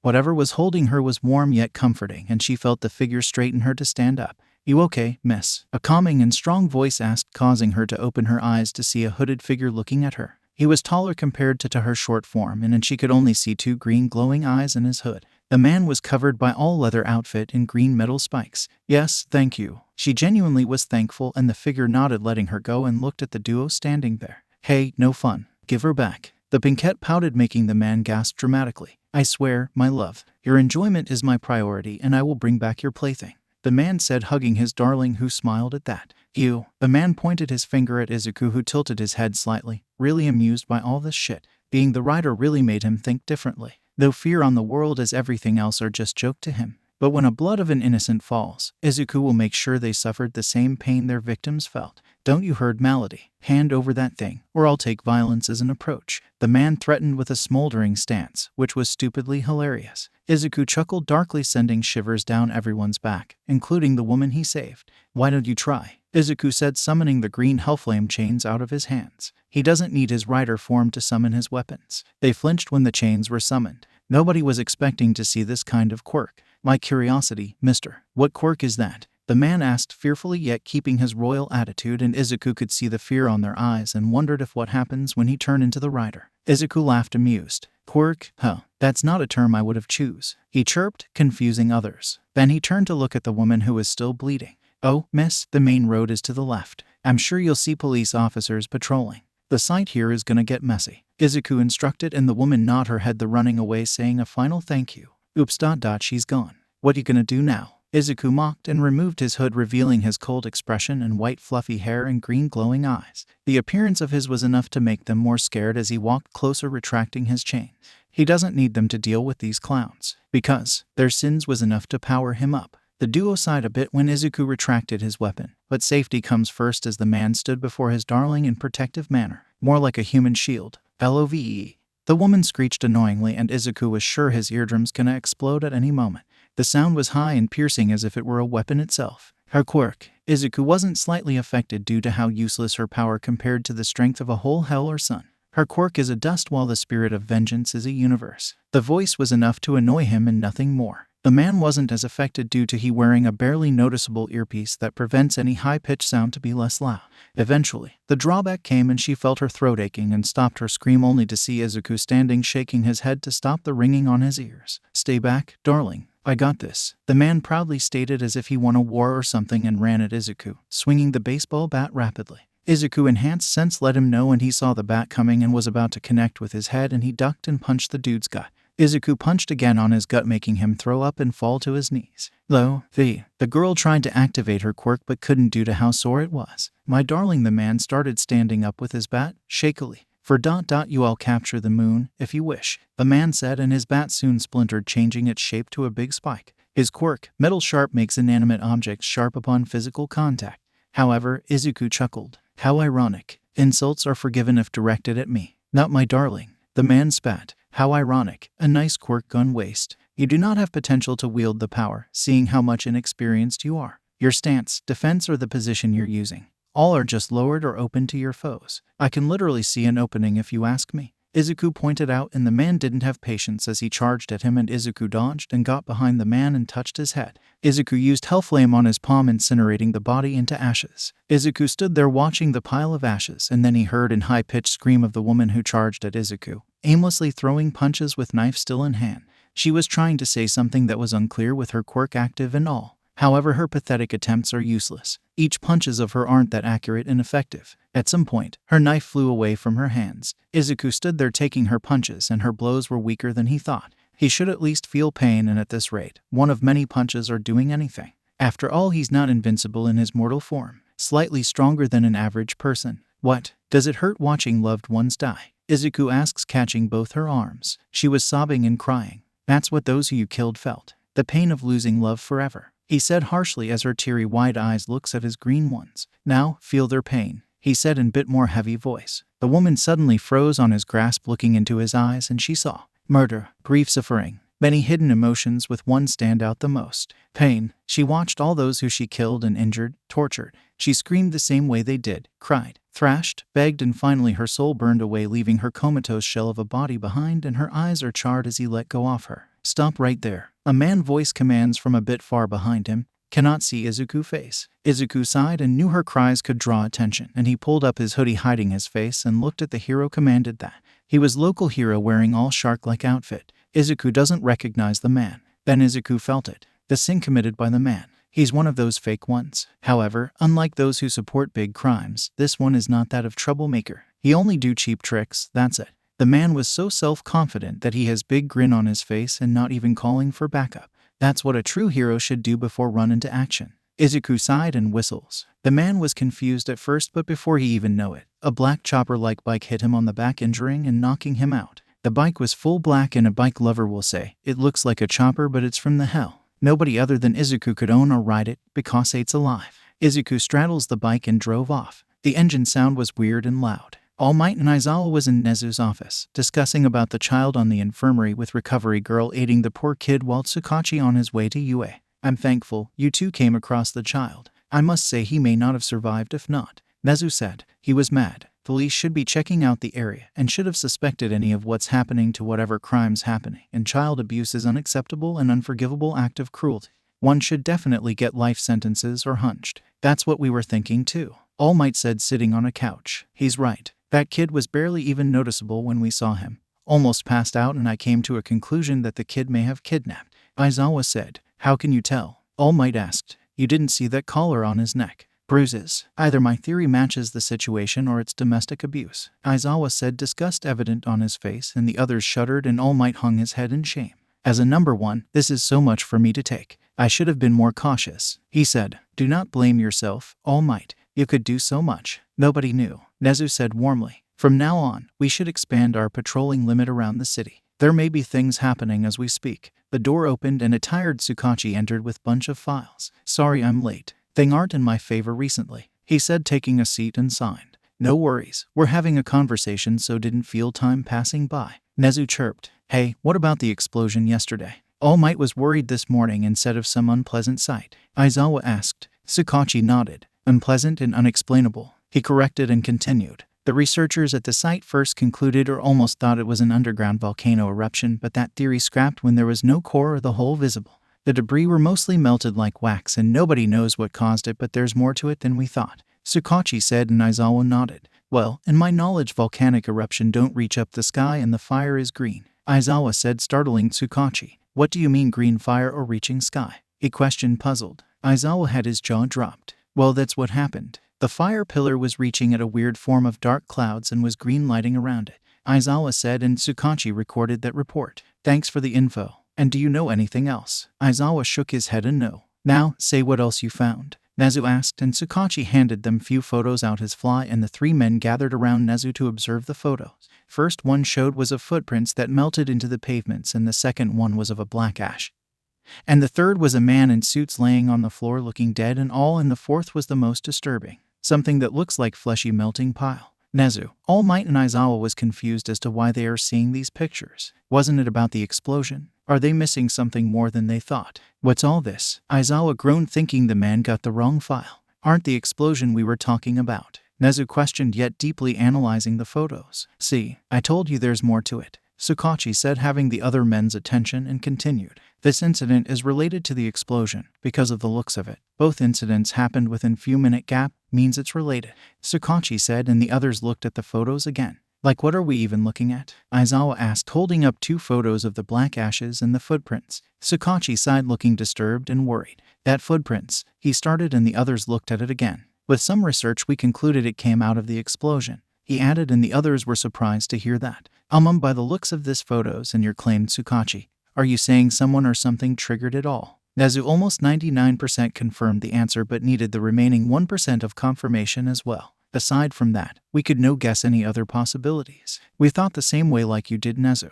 Sukachi said, but his face was grim again. But the disturbing part is the rest of the pictures. All 3 horrendous and bizarre on their own way, Sukachi said. What? All Might asked, feeling uneasy seeing his friend look grim. That man on the picture ... is alive. Eyes charred and in comatose stage. As well, about that pile of flesh there. His body melted like a wax, he added, almost throwing up even thinking of it. The 3 who heard this new information froze in shock and disgust. Upon closer look they could see some fingers and some other recognizable limbs that barely is there on the melt body. Slow, painful death. I should have been more active. All Might blamed himself again, and others looked at the man. And Sukachi sighed again. Look, All Might, even you could not save them. You can't let yourself help villains, right? That was the 100th time they were shocked. Drug dealers or those who sell dead bodies on black market for unknown reasons.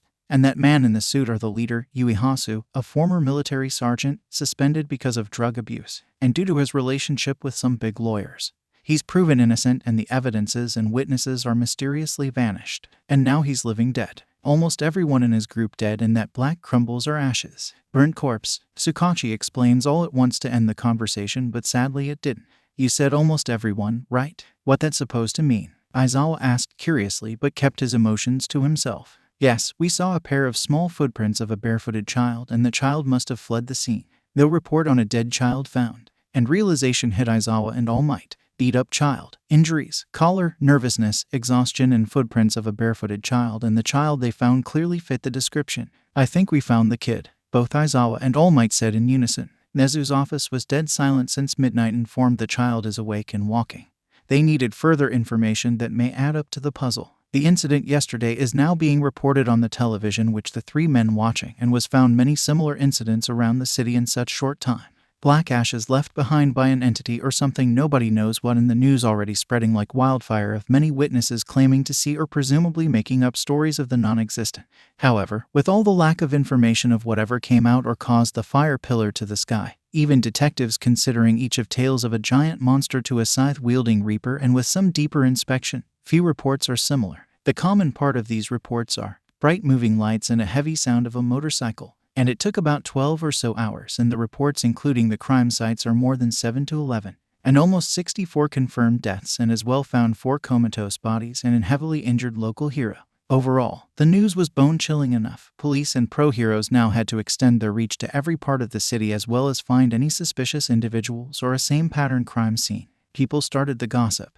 And that going and trending for a while, it seems. At least we have a possible pattern, Sukachi said, gaining others' attention. What? Aizawa asked. Well, as far as these incidents progressing, the victims are either villains or the people has dirt on them. Many of those died. I was investigating on them at some point, but they never had a permanent hideouts, and eventually many outsmarted our departments or slaughtered those who has information on them, Sukachi explains. But what about that injured hero? Yagi wondered, just as brainstorming as others. Sukachi shrugged. All we could do is rely on the kid, unless we can find any footages or legit witnesses. Other than that, it's hopeless to think of anything on our own. If the case is leading and proven cold-blooded murder with no reason to, we have to think of secure the students and help them at all cost. Just, coincidences can happen at the worst way possible. We can't tell who's next, Nezu said. We'll try, Sukachi said, but Nezu was thinking of different.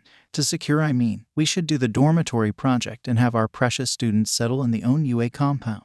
After all, present and past affects the future, right? The plan was great. At least they could not fail the next generation at any means, and must protect them so they could live up to their dreams. Inform parents and students. We need them moved here in a week, Nezu instructed, and nobody objected. Nezu plans has the charm, so they trust his decisions. With all these happening, one of them got a serious effect yesterday at physical test. Aizawa grumbled and others nodded. Izumi Midoriya, right? Recovery girl informed she was panicking when out cold. Her mother said her little brother's death affected her, and the boy wanted to become a hero, Nezu said. Others felt a pinch of hurt knowing that a hero fallen before his dreams come true. No wonder why she was trying her hardest even after scoring the best on all the tests. Aizawa voiced out his thoughts. He was a quirkless child if I recall it correctly. Poor kid died because of villain trying to outrun Hawks on a car. The criminal later proven that he was driving under a heavy dosage of drugs. Tsukachi, the leading officer of the incident, said. Yagi, though heard that name before. Izuku Midoriya. But the hero works in heavy stress with his health condition. The memory of that name was cloudy, but his gut told him how much he's aware of the fallen child. He only recalls a small child he met on the rooftop, but hazily. He only remembers that kid was a boy, and due to how All Might was in such a hurry, he doesn't remember much except for a broccoli hair. The news was saddening. Someone died wanting to be a hero knowing they are quirkless, and the dream left behind after they're gone because of someone else's fault. The kid must have tough due to how society treats them. If nobody, Aizawa is one to relate him in the deceased child, and truly he got an image of how much the kid have struggled. Until the end, Izumi Midoriya little brother refused to give up but had no choice in the end.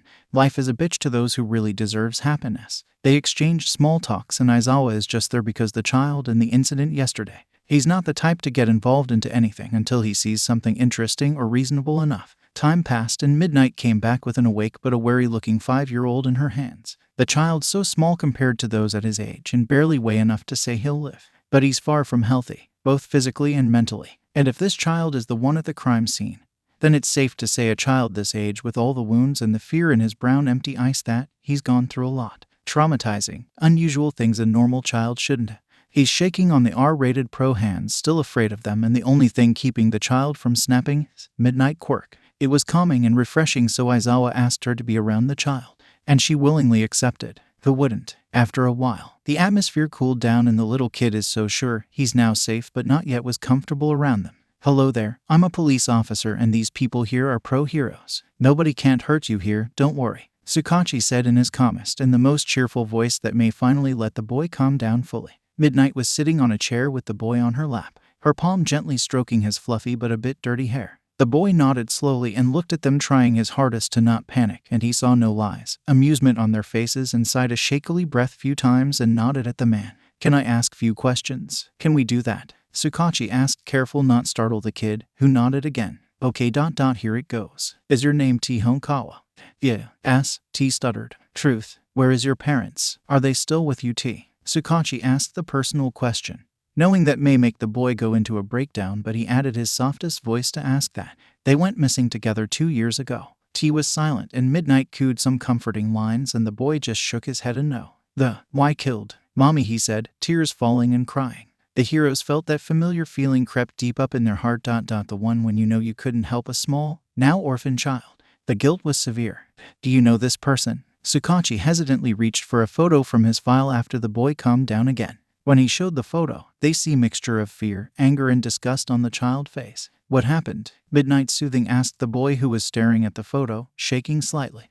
Yes, the boy said, and Tsukachi nodded. But before any of them asked something, the boy mumbled something. Last night's incident saw it all from behind building and saw how the man suffered. The same way he, his mother, and countless others suffered. He heard his tormentor and the cause of a man to steal his parents' life and everything, screaming, begging for forgiveness from his savior. The terrifying figure he first didn't dare to look in the eye, but when the figure motioned him to go, T started to believe that the figure he saw is beyond anything he saw before. Gods do exist. You'd have to look for one. He remembered his mother saying those words, and now he thinks he found the real God. What was that? Midnight asked as she and others heard the boy mumble, and then the unexpected happened. T gave a small smile as he looked up at the adults. He screamed just like me and Mama did when my savior killed him, T said nervously but wearing a happy smile on his face. Now his mama is happy. The man who tortured them finally learned his lesson. The adults was stunned and looked at each other and realized, T talking of the same entity the police are looking for. Can I ask you who was your savior and how do they looks like? Aizawa asked curiously, and they all leaned closer to hear what the boy has to say. By the look of photos and the explosion, they had idea what level threat the savior would be. Like, what was their name? If you know, Tsukachi added, and the boy looked at them and thought about the flaming man. I don't know who or what or that person was. They were silent, creepy and scary with green fire on their skeleton. The same day evening, I was feeling horrible since the fitness test because of the headaches and the small burn my right hand. Even after a good sleep, I feel dizzy but I somehow still kicking. Mom wasn't willing for let me come to school and wasn't even interested about the dormitory setup which all students has to move into at weekend after a special class said gonna happen. But somehow I convince her it's necessary if a person wanna be a hero. No regrets, no hesitation. I had to monologue almost 100 All Might dialogues for her to give up on the matter. Eventually, I was allowed to stay at the dorms that opening in almost 5 days or less. And here am I, in an observation room with rest of one and the number 1 hero, watching the hero versus villain test. All Might said that all the students divided in 2 individual group of both hero and villain. And in the end, I'm paired with Ochako and gonna face a villain team that All Might chooses. But until now, almost every match were finished with villains having scored better than heroes. Now only 2 rounds left, and in either of those our time comes randomly, so I was preparing while Ochako and others talking about the mysterious vigilante that came out of a green fire pillar. At least that's what authorities claiming they found out, and I watched news last night, but I don't believe something they claim to be exist. May or may not some villain doing it in order to spread fear by doing something with a machine or bomb or whatever. At least we have All Might if things go south, or so many pro-heroes. I believe in them, and I hope eventually others trust us, the future hero, the same way. Then All Might called out me and Ochako as hero facing Bakugo and Ida. It's our turn now, and we are playing the hero role. As me and my partner walked to the building, I was sure as heck Ida is more reasonable and Bakugo is overconfident. But since Izuku's death, he's afraid of me. After all, I became more unforgivable and stubborn and mad that I fight without any second thought or realization if my attacks hurt my foes or even worse. But I refuse to hurt someone that's not Bakugo. I don't give a damn, I kill him in the end. Begin. All Might voice boomed the battlegrounds, and our enemies are already inside the building, as well as Ochako, who didn't even realize I was slacking off. Sighing, I made mental image of not completely go influenced by the emotions, as well as our victory that now need to be inevitable, and rest is to All Might to decide who to choose as winners. Ami have plan. We cannot risk even a small portion. Ochako reminded, and I nodded. I'll let myself as a bait. You secure the weapon. Katsuki will go after me, I said, and she looked at me unsure. I can't blame her though. It's no solid plan, but seeing how Katsuki has his stubbornness in him, he will come after me so he can show me his power even though he's uneasy around me. He'll be more violent and aggressive to mask his doubtful face I saw in him in these 10 months. He won't waste no time, and I'm sure of it. Besides, Ochako has an advantage of her quirk. She can either float herself up or catch Ida off guard. She's perfect, but Ida is smart too, though. You sure? No backups. Is offensive approach a good idea? Ochako voiced out her concern. Depends on the situations. Now is a great time, and also use your quirk either on you or Ida if your sneak approach fails. You know better than me how good as her quirk is, I assured her, and the wall exploded. Bakugo landed between me and Ochako as I thought he'll do. Ochako sneaked away, leaving both of us. I snickered coldly at the blonde who stood there with an intense expression, with a ready stance that looked more of a rushed. The way he was opposing me, I sure as heck can see he's actually troubled. More like an adrenaline. I have to say, he won't be fighting for a while. He's now in between the 2 stages of forced confidence and unsure of anything else, including his current position. Predictable, as always, Kakin. I teased, seeing his left eye twitch. That nickname sure do an impact on his pride, and knowing him, he'll use rage to cover his true feelings. Stop fucking calling me that, he shouted, going for a explosive powered right hook that I knew he'll do. Typical Katsuki. Kakin will use his right hook. Ami, I do remember when Izuku instructed me when me and Katsuki fought the second time on middle school. Now his analysis on Katsuki is as readable to me, and I'm sure that the information won't erased from my mind. Instead of dodging the blow, I raised a psychic shield just to block and dropped it immediately with my own knee to his chest and a spinning heel kick. He was about to fall when he exploded the ground, lifting himself up in the air to propel towards me. Same trick over and over again, huh, Katsuki? So will I. I laughed, surrounding him with a purple aura, and ducked so he flew over my head and hit the opposite wall, still surrounded in the purple aura I uses to make him not to use his explosion, and I lifted him up so fast he slammed onto the ceiling, going through it, distracting Ida, who was head on fighting Ochako. With enough time, Ochako floated herself and hugged the weapon. Hero team wins, All Might announced. And I finished the game before it even started, and just as before, Bakugo still lacking confidence. And he's lost. Child abuse, a sin with no excuses. The inflictor of the suffering must be perished at any cost. If denied the accusation, it's gonna make things worse. Acknowledge your mistakes, and they're a way to afterlife, unless the tormentor is fine with eternal suffering of hell, where billions of sinners paying for what they did wrong. To a pickpocket, to murder, child abuse, neglect, rape, every sin has a punishment at the pits of hell, and no mercy guaranteed. No matter what happens you at hell, you won't die. There are no escapees, just suffering. Izuku felt that pain, not of the ones at hell. No, he felt the blood of innocence everywhere, and one stood out the most. Dozens children and adults of various ages with nothing except their fate in common. Either they are shipped to those who needs a test subject, or those who need pets or playthings. And Izuku was in rage. After he free them, no sinner will live up to live another tomorrow, and that's his final decision. Sinners must be eliminated. He'll make sure of that. Sinners will feel the suffering in the mortal realm before the eternal suffering of hell. The highway wasn't as crowded, and he rode the black chopper look-alike bike, attracting attention of many with its heavy and loud sound as he zoomed past them in his mortal form. Izuku knew better than to deal with the wannabe heroes if they see his hell formation. But his appearance is a dead giveaway that he ain't cared the slightest. If a fake hero happens to cross his way, he'll make sure they receive an extra VIP section of the pits of hell. Izuku had his hood covered his identity while on public and killed the sinners without much distraction, and people still have no idea who or what the vigilante they were talking about. They don't know how he looks like, and all they saw was a man riding an expensive bike, and that's it. However, he knew he cannot sneak around forever, but that won't falter him from doing his duty as the spirit of vengeance. Help with a smile on your face, and that line has to be modified. Save the innocent, wiping away the smile of villainy. That's more like it. With barely some times later, Izuku pinpointed the location of the captives. And there's gonna be the sinners who'll suffer before he let them die. No instant deaths to those who laugh at the pain of others. Instant killing is an escape until they fall in the pits of hell, where Punisher waiting for the new souls. The suffering is gonna haunt their reincarnation for the countless generations only if they make it to the afterlife. The building was less suspicious, with that abandoned, lifeless look and destroyed exteriors. Was located farthest right of the city, near the docks. There were no civilization around that part of the beach, and the researchers who built the base claimed of the area being unmatched for their purpose and was left long time ago. At least the story was believable. No hero or villains can find the place unless they do have business with the current occupants of the building. There are no rumors, witnesses, proof of anything suspicious happening there. Either the said witnesses do not exist or they gone silent. And that's why black marketing, auction, drug transportation, black money, and all going smoothly for the Black Lotus, a highly secretive black spot of the criminal world that oversees the many continents and many bases around the world. No one but those who are as important knew of the existence of the said group. Many women, children, money, and all disappeared without a trace. In different parts of Tokyo, no noticeable suspects, no common similarities, no patterns, no evidence. They vanished one day and never came back, including a reporter who seek high scoop for their newspaper, and people only knows he was just as unfortunate as the vanishing individuals. No information of the whereabouts of any of them, let alone evidences of the crime scene. Police gave up long ago, and Black Lotus are thankful. They won't tie up loose ends, just straight up cut them out of picture, including those who work for Black Lotus. Slit throats of nosy people and don't hold back even if it's your bloodline, a common rule. Ragan Kureikami, the third executive of the vast organization. He's the boss here, at Tokyo, while there are many of them scattered around the globe doing dirty work for their long-lost founder. Boss, we have a new deal. A grunt announced, coming in an old-looking office with rusty iron walls. Sadly though, the maintenance are limited due to the unstable structure of the building.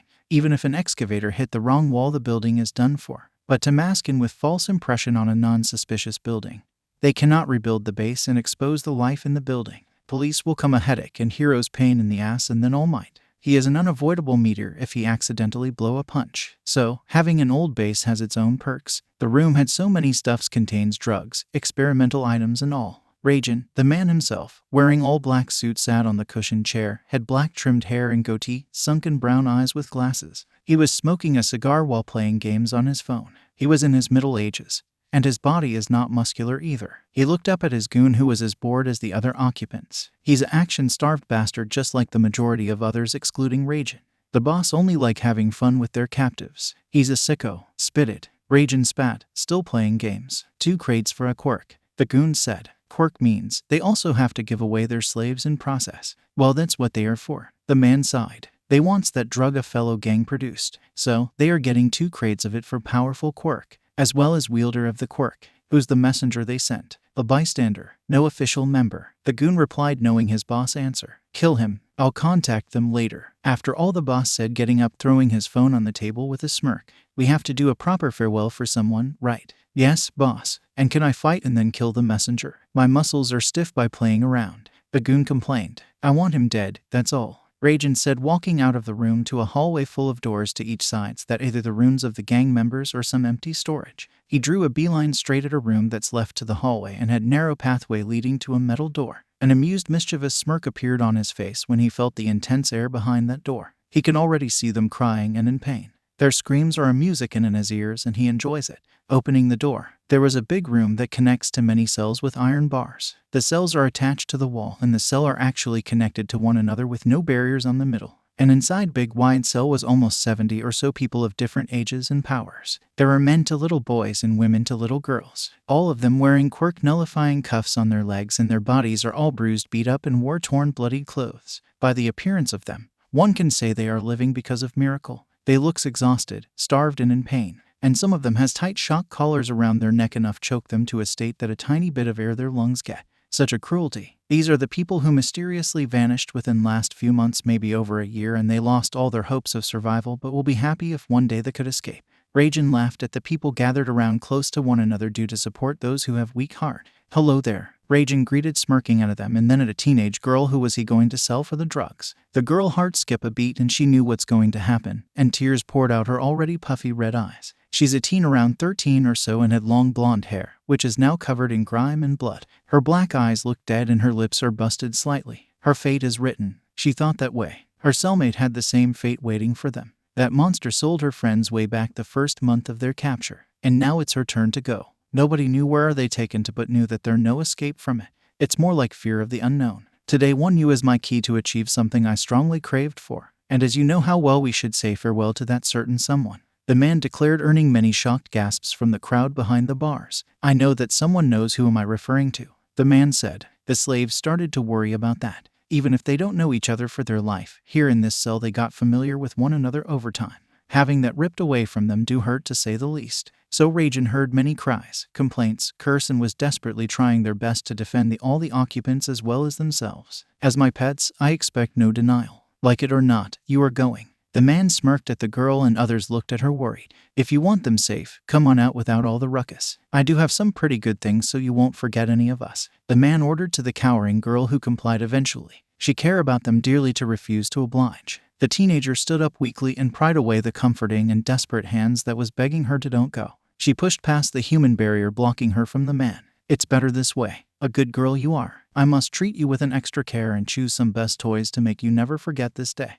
Ragan said. "Now come closer," he said, about to unlock the cell. "She's going to somewhere away from them. Somewhere more hellish, more merciless, more unforgiving, more psychotropic. Is this her fate? Is God that much enjoy toying with the good and lovable people? Is there even a God? If there is, we not helping them. Come on, let's go. We have a long way," the man said in a sadistic voice, scaring her, and he was searching for the keys in his pocket, giving some time to cherish her moments with these kind, innocent people. And she one last time called for God, with a small hope that will die down the second she gonna step out of the cell. "Help us, God." And the call for help was replied with the building shaking slightly with a faint sound of an explosion.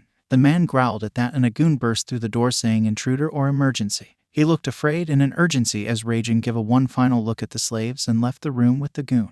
Did her prayer reach to God? Black Lotus, the vast organization of the reputation of cheap shot bastards rampaging the criminal world, and took over some notable gangs as well as destroyed many of those who go against them. Those who has a major dirt on them. Never gonna see outside world, and many know it. The drug deal between some lower classes to both have a better usage of it as well as pinpoint how to produce it and then eliminate the true founders, bury the knowledge of their existence with them. Black Lotus is no Black Lotus if they don't do such traitorous attempts, and that dearly influenced the goons as well. Killing to have fun, surely the main traits of the name Black Lotus. Some brainless fools going rouge and create a gap between villains and heroes by indirectly approaching with tempting offers, one that nobody in their right mind could refuse, and denial is a fuel to the goons who wants blood splatter around them. As the knowledge never seen outside world thanks to dead men who knew their secrets, and that's why their business going as smooth as butter unless Ragan got so lazy and refused some contracts once a while. He just want money. Many of greedy individuals join Black Lotus because of their paycheck. Loyals gets meat, a policy, and you are safe inside that zone.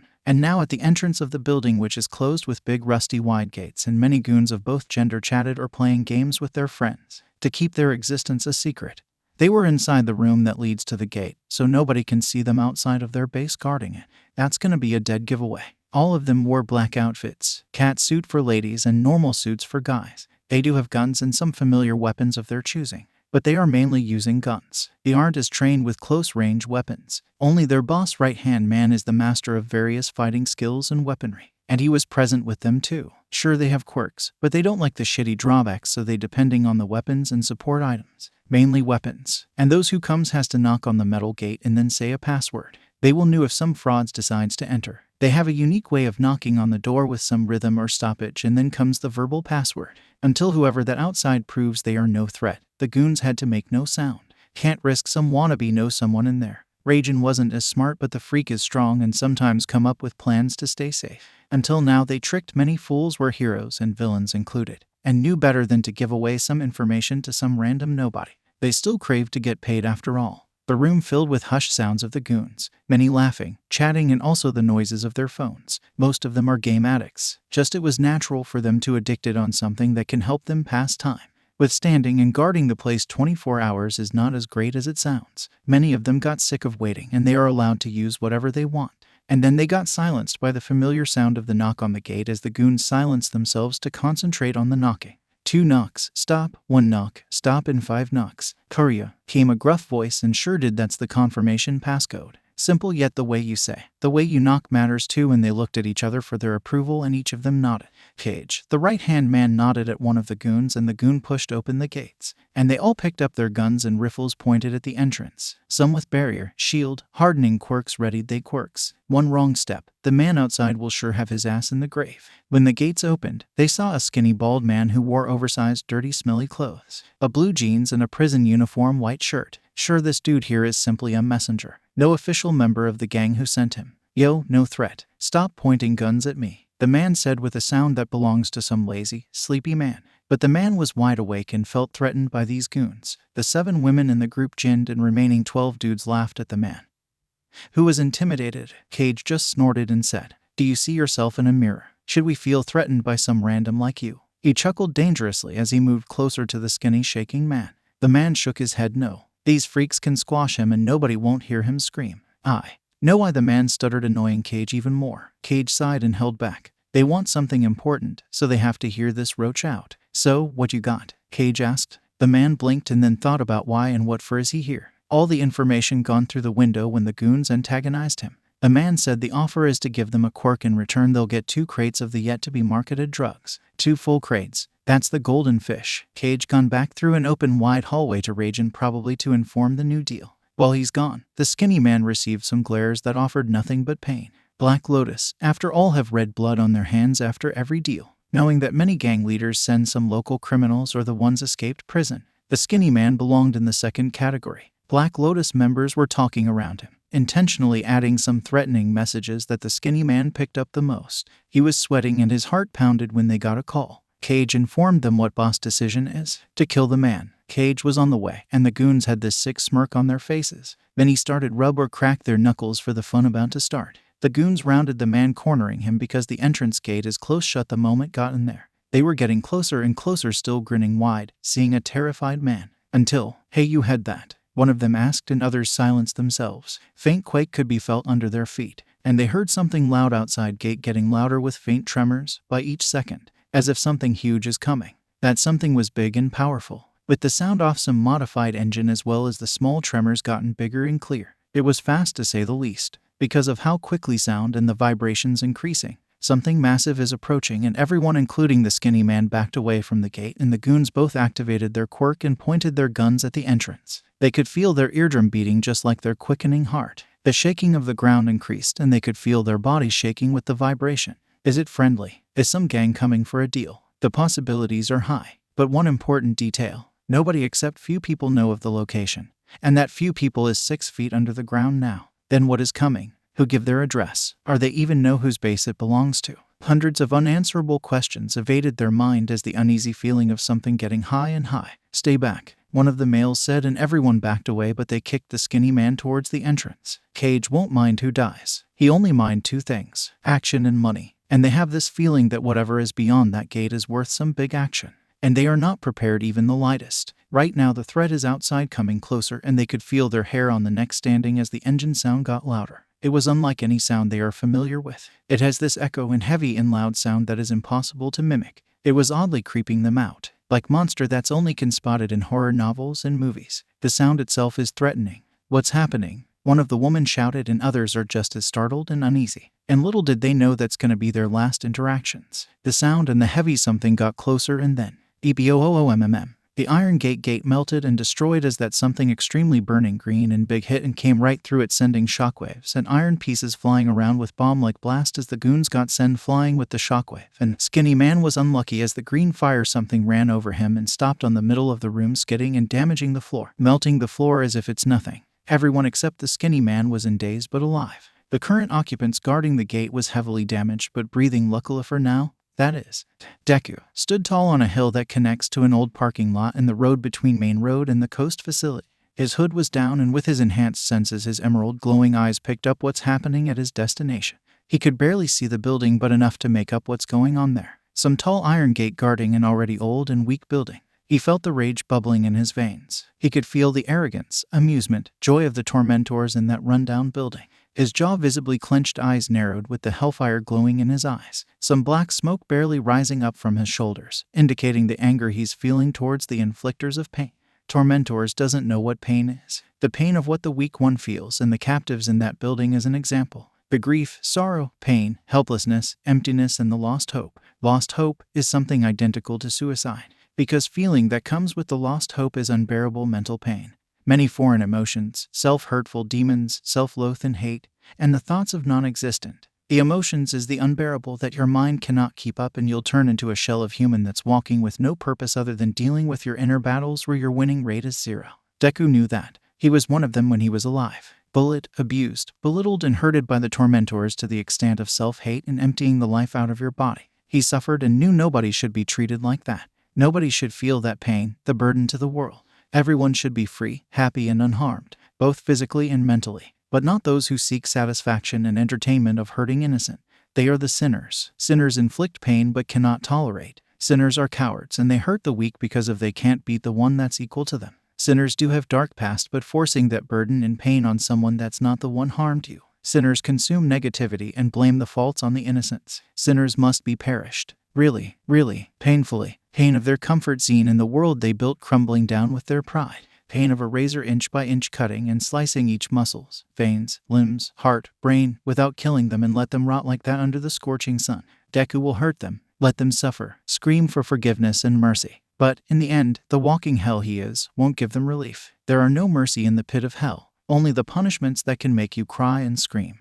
That many universes to hear in fear for their lives and choose the path of good. Now, here, Deku is the executioner, the law, the punisher, the god to decide. He'll decide how gruesome and sickening a sinner's death would be. And he chooses for them his slow, painful death. The one that make them see their faults. The one that will show them the hell before they go to hell. The one their many incarnations remember. And Deku saw a minute ago a man going inside the building. It was barely noticeable, but nothing escapes the death. And Izuku smirked. With that smirk he'll ruin them. He'll wipe away the black spot of the world. And he saw how the building is, and he looked towards a parking lot where he saw something big, old, and rusty, and he knew what to do. And he'll do it. To kill them painfully, slowly summon something that could cut in his right arm, and that something was terrifyingly beautiful. Deku gave the facility one last look and then opened green fire circle under his hell cycle. And the black ride slowly sank inside the portal and disappeared as well as portal. Deku then with his new weapon in hand walked towards the parking lot, and his body started to heat up and black smoke emitted and merged with the air as he walked to his new ride.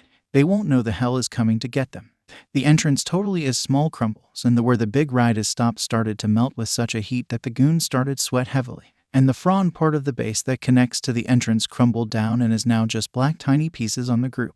They groggily stood up and saw something that's outworldly. They saw the big ride. An old truck that looks charred in its wheels, headlight and engine are enveloped with emerald breathtaking and extremely hot fire, giving it a hellish appearance, something out of a nightmare that everyone's scared of. The presence of the big ride alone is promising nothing but agony. Black Lotus goons felt that fear creeping in their spine, and some backed away, not daring to move closer to it. It's no regular. It's something that of an unexplainable. And they shakily got a hold of their guns, and they had to say they started to shoot at the vehicle, and the darkening windshield were the driver's seats. But they couldn't see the driver in it, except for a green glow. It was instincts telling them to fire and their gut telling them to run. And all of them, both women and men, shot at the truck, which was motionless except for the terrifying loud sounds of its engine. With their experience to destroy vehicle pursuers, they knew to aim for the fuel tank. But here, the problem is, the old truck is already on fire. No matter where they aim, no single scratch can be seen on the truck aside from its already burnt look. Not even the windshield breaking. Heat's supposed to weaken the glass, right? But no, it's unbreakable. Some heavy guns aren't enough. That's not possible, right? As they fired their guns on them with sand, Quirk launched some at the fiery part of the truck, but no avail. And it's safe to say, it's not an ordinary truck someone put on fire. They're seeing something else. They eventually stopped firing as one of them ran inside to alert other goons on the different part of the building. And then the door of the truck opened in an instant, making them point their gun at it. When the driver gets out of that truck that is made of some bullshit they cannot figure, they then slowly got in their positions, some behind the rubble of the destroyed entrance and others positions themselves blocking the hallway to the inside and waited for whoever to come out of that truck. And then the roof of the truck crumbled away in green and black crumbles, and a hand emerged from the top holding on the frame of the windshield, and a Ghost Rider jumped out to stand on the hood of the truck with a weapon that's as nightmarish as the truck. And then they saw the figure himself. His metal boot underside made a loud sound as he landed.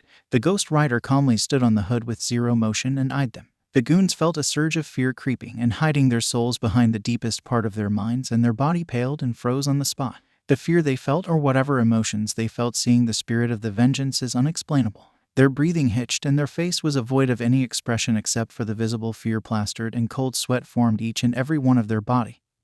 And the women started back away along with some men. They never expected this. A burning skeleton. A walking and alive one. Ghost Rider tilted his head sideways slowly and spun his weapon in his hand. The nightmarish weapon Ghost Rider now has is a scythe, with black charred long handle and emerald green lava blade that dripping lava around as he spin it.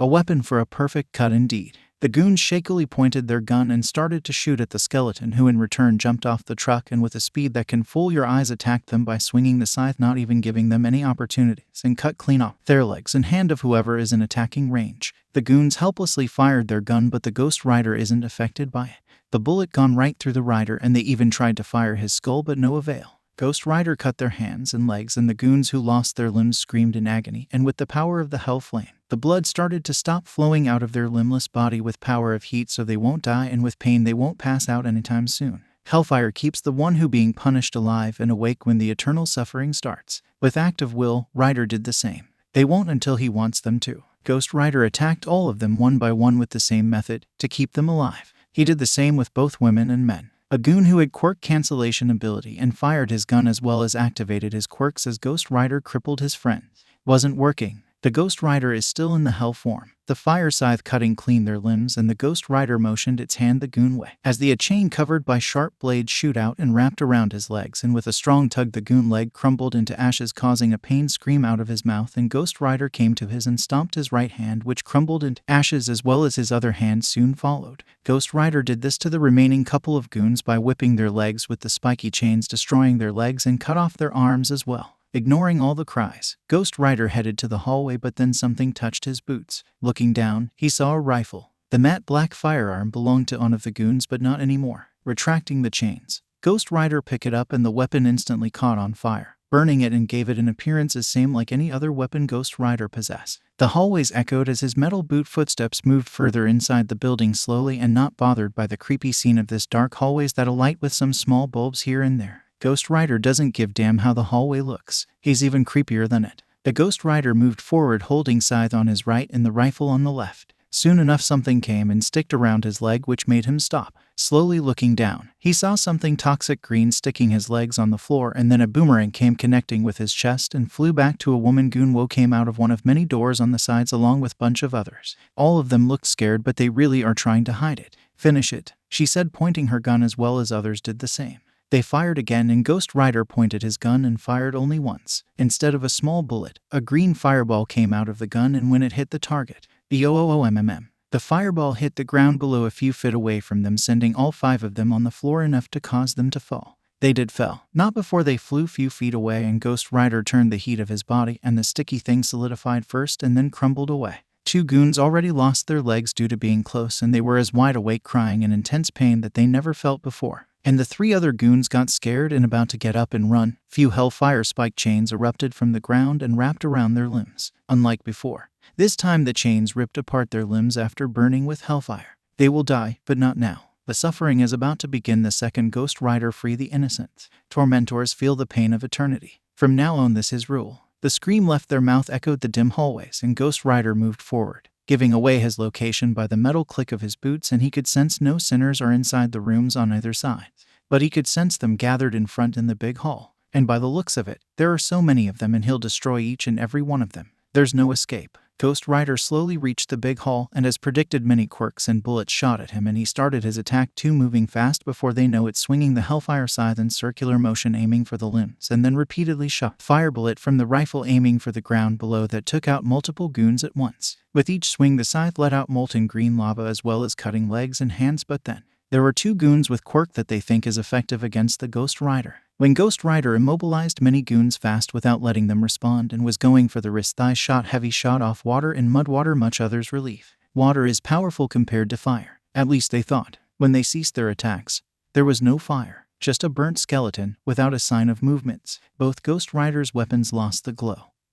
And the goons stared at Ghost Rider for a second and their eyes widened. It's an actual skeleton. No transformation quirk. No illusion. Just an actual skeleton. They stared at the Ghost Rider and then erupt into cheers. They finally defeated this. Whatever is it, and boy how wrong were they. They didn't know Ghost Rider actually staring at them. And then a powerful shockwave along with intense heat halted them from further celebration, and the green light got brighter than before, and before they could understand what happened, the floor began to turn green as the hellfire lava spread around the room where unfortunately each and every goons were standing, and next they could hear their own agonized scream when their legs started sinking slowly. The temperature is high, but Ghost Rider made sure not turn their body into crisps. They thrashed, tried to push themselves out of it using their hands only to lose them in process. The entire base could hear their cries, including the innocents. The cry was loud and pained, and if you hear it, you can hear the pain they're going through. When their legs are all the way sank and destroyed, Ghost Rider made the lava solidify and cool down in an instant, but the cry of the occupants in the room never ceased. To make it quick, spiked fire chains came out of the ground, incinerating their hands and vanished, leaving awake and alive bodies of the limbless to cry out their misery. Like before, Ghost Rider moved forward to the last and final stop. With all the goon immobilized so quickly, there's only Boss in. Well, Cage stood on the way towards the office of their leader. I was getting rusty sitting around. About time I got some challenge, Cage arrogantly stated, but failed to hide his fear seeing the Ghost Rider. Never in their life they see something came out of hell. Something strong and dangerous like Ghost Rider. And his appearance is enough to wet their pants, and seeing the Ghost Rider in front of you everything but pleasant. Ghost Rider stopped and watched creepily, doing the head tilt as Cage prepare himself for his quirk.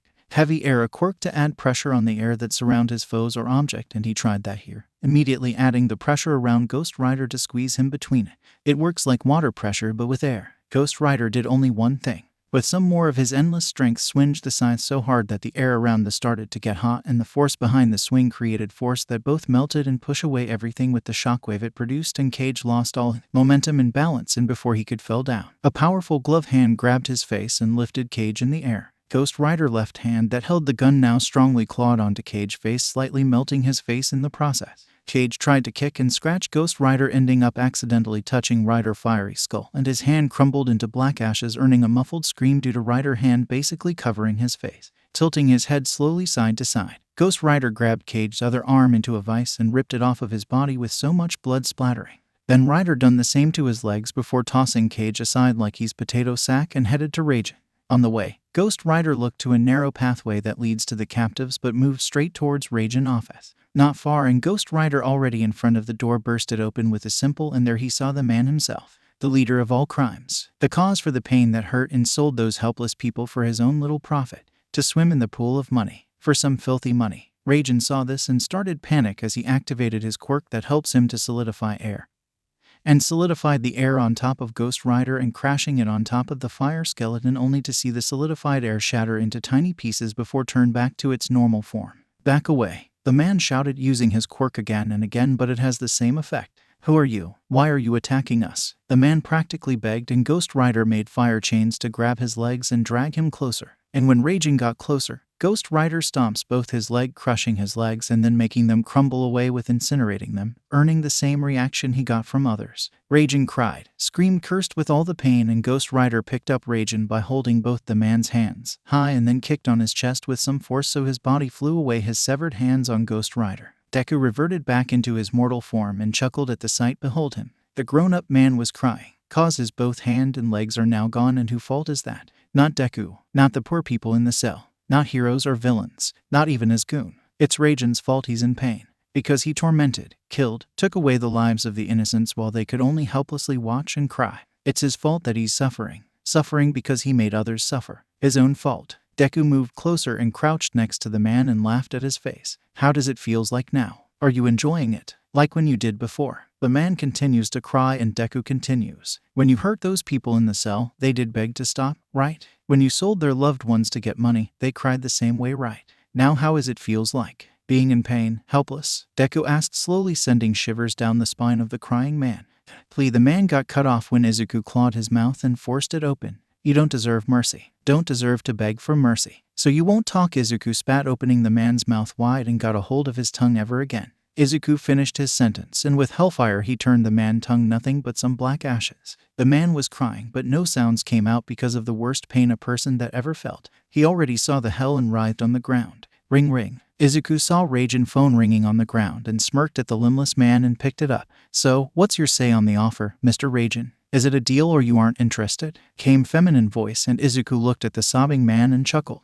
I don't think he's in the mood now, Izuku playfully said, and at other end was a silence and then a shout. Who are you? Where's Ragan? The female almost yelled. Who am I is not important, but I can say, you'll meet Mr. Ragan very, very soon. With that, Izuku crouched next to the man and placed the phone on the ground close to the man and sneered. Ask for help if you can. Leaving the man behind, Izuku left the room with his scythe in hand and stopped walking. There are bodies of the Black Lotus goons everywhere, and knew he had to hide the due to the children he's about free could not watching without trauma and go crazy. And he summoned many chains and then walked towards the room where the people are held. People in the cell was sad because this teenager is about to send away for money or whatever, and they knew the action outside will end and they'll take her away. But we're hoping the heroes found them and could beat these cruel psychopaths and save them from this hellhole. But they kept their hopes low. When it can't be fulfilled, there will be a weight in their hearts that's sickeningly painful. Their sanity losing either way, and now only thing they could feel is hope.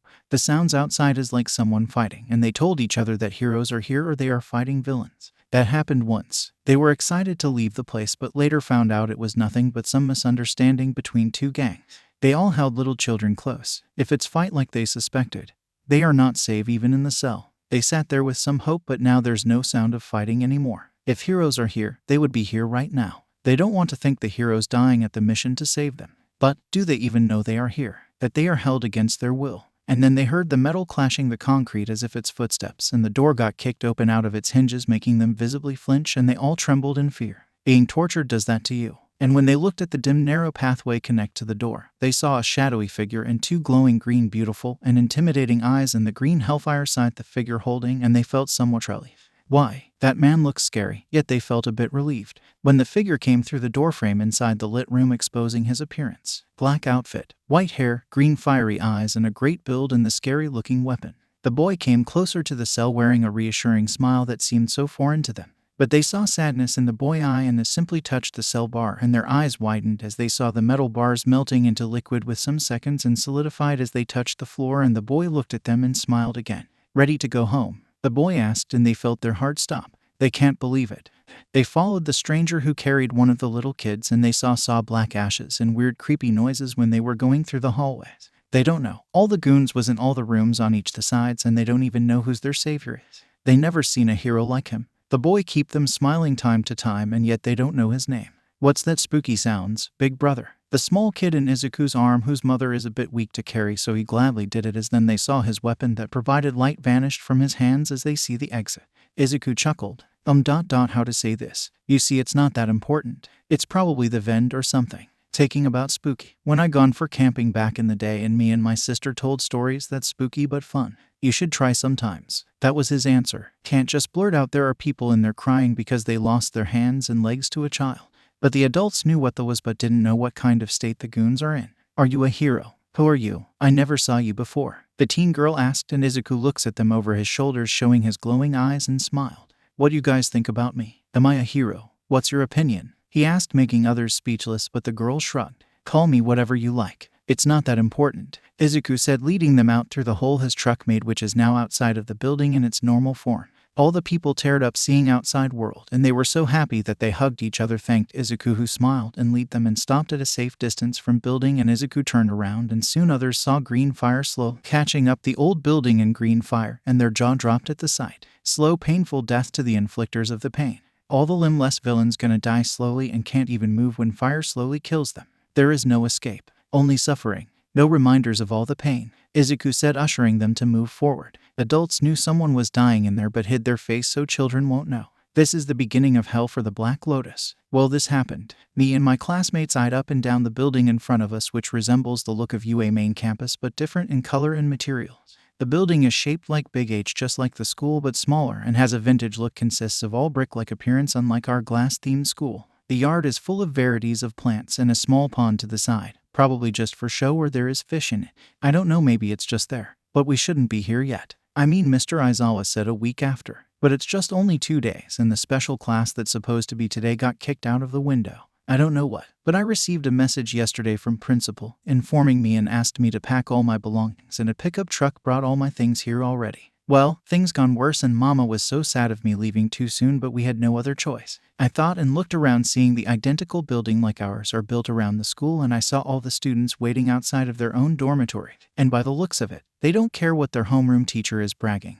Neither do I, but no choice other than listen out, Mr. Aizawa. And I regret even looking at the man. He looks worse than usual, more sleepy, and his voice was barely audible, but we paid attention anyways. With all that's going on, make sure stay inside the dorms or ask for permission before you do anything or go outside. Nezu rules, not mine. I hope I made myself clear. Mr. Aizawa sleepily grumbled, and half of the rules didn't really catch my ears except for the last 2 lines, but I nodded without knowing why am I nodding. Others are nodding, so I'm nodding. Simple, right? After all, seeing how worn out our teacher looks, I don't think he'll appreciate to repeat his words. Sir, what about our special class you told us about? Momo asked, raising her hand. Mr. Aizawa looked dazed at first, but he regained his composure. Special class supposed to end today. Now I don't think they're gonna be one. Maybe some training exercises may be expected within a week. Now go find your room. Weather today is gloomy, he said, yawning, and I looked up at the sky. Sure enough, dark clouds blocked any lights of the sun, and it's about to pour down for sure. And I'm strange, cause I adore a rainy season, especially if it's raining while morning or at night when I go to bed.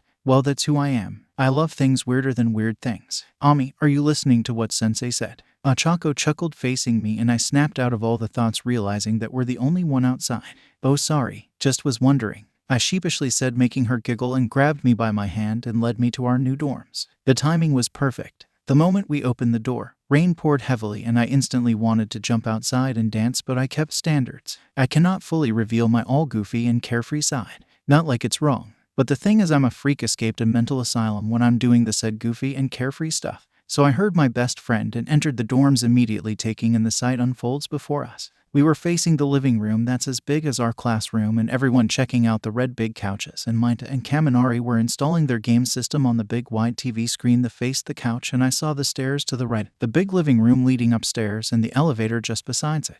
TV, elevator, kitchen. I done touring, and I don't care how other rooms looks like, so I turned to Yura, who's still holding my hand. We're best friends in crime within a week, so we consider spending time together. We get to go for a big shopping spree, but some vigilante ruined our freedom since that god-forsaken explosion. I hate this house arrest crap. Someone that does something all the times. Roaming around the city is one of them. Granted, it's for our sake, but they don't know if this vigilante is some good guy or a villain, if there is really one. They simply jumped into conclusions. I'm going to check my room. Bye, I said, heading straight for the elevator. I always chooses what's good for health. What already? Hira complained, and I shrugged. I heard my floor is the 4th and top 1 and 3rd room, so I did that. Standing alone in an elevator gave me time to think of something really important, and my eyes widened in realization. How could I forgot it already? The rest of the first day of them living in the dorms spent by arranging stuff and unpacking their belongings. All of them were as exhausted like ran a marathon even after taking a quick shower. Sato and Aoyama, who were preparing dinner for all 20 of them, and the boys were already downstairs watching TV, sitting on the impossibly fluffy couch that Kaminari claimed to be heavenly. And then they heard a ding of the elevator as the girls poured in, just like the rain outside. Why? Because they were loud like continuous raindrops without a stop. However, one of them were missing, which Yura noticed first. Have you guys seen Ami? She spoke out loud, silencing everyone. I thought she's with you, Yuraraka. Ada comments, standing up steadily and walked towards the girls like a robot. I wonder what's taking her too long. We can't be up until it hit curfew. A student must follow the rules teachers told them to do. He reminded them, chopping the air, making others sweat drop. Momo checked her watch and looked at them. Don't worry, curfew is in 2 hours. Let her do her work. Maybe she's on the way now, Momo said. Bakugo sat on the couch hearing them, but still looking at the TV screen, which playing an action movie. He doesn't give a fuck what the extras think. He wanted to concentrate on the movie, but they kept talking and talking. Will you extras shut your ass up? I'm watching a movie here, he shouted, making them silent. Bakubro, don't get angry all of a sudden. Ami is our friend, right? We were Kirishima cut off when he saw Bakugo angered face paling when he was still looking at the TV. Out of irritation, Bakugo was changing the channels, but his eyes soon fell on the date under one news channel. Bakugo's mad demeanor quickly changed to that of realization, guilt, and concern. Others noticed that too. They, in their week of friendship, never saw Bakugo like this. That made them curious, slowly forgetting about Ami. You okay? Kirishima asked, and Bakugo flinched. Visibly flinched. That unlike of the very Bakugo they know. And seeing him flinched made them look at him closely. He was sweating and aimlessly looked around, and his red eyes landed on Kirishima. Wha? Bakugo stuttered. Are you feeling ill, Bakugo? Should I inform Mr. Aizawa or recovery girl? Ida suggested, adjusting his glasses, but was concerned about their angry but now sad-looking classmate. The question was enough to snap him out of his upset trance, and quickly faked his usual behavior and scoffed at them and turned back to changing channels and stopping again. He stopped and fixated his eyes on a news channel that was showing with title Kidnapped Citizen Found in the Coast Facility Disaster, and showed some clip of a burnt half-melt and destroyed facility and some picture of the kidnapped people on the hospital ward. The Coast Facility abandoned back in 1998. Yesterday destroyed in fire, and the people that went missing in past few months miraculously survived. The reports claim that an unknown individual who police suspect is the vigilante who behind the murders of many people saved the kidnapped citizens, murdering the gang known as Black Lotus, the same gang who kidnapped the people. According to the remains, police said the bodies were dismembered and crippled beforehand burning down the building, including them. They also confirming the vigilante presence by the same ashes found throughout every part of the building. Now the families of those who went missing now finally at the hospital besides their now safe family member. Black Lotus, however, treated them as tools. Many people got sold for drugs and money. Few of the victims said this. Police now reopened the cases and promises an extended search, and many officers around Japan is ready to support the police. With hope of finding the others, we can only wait for another update.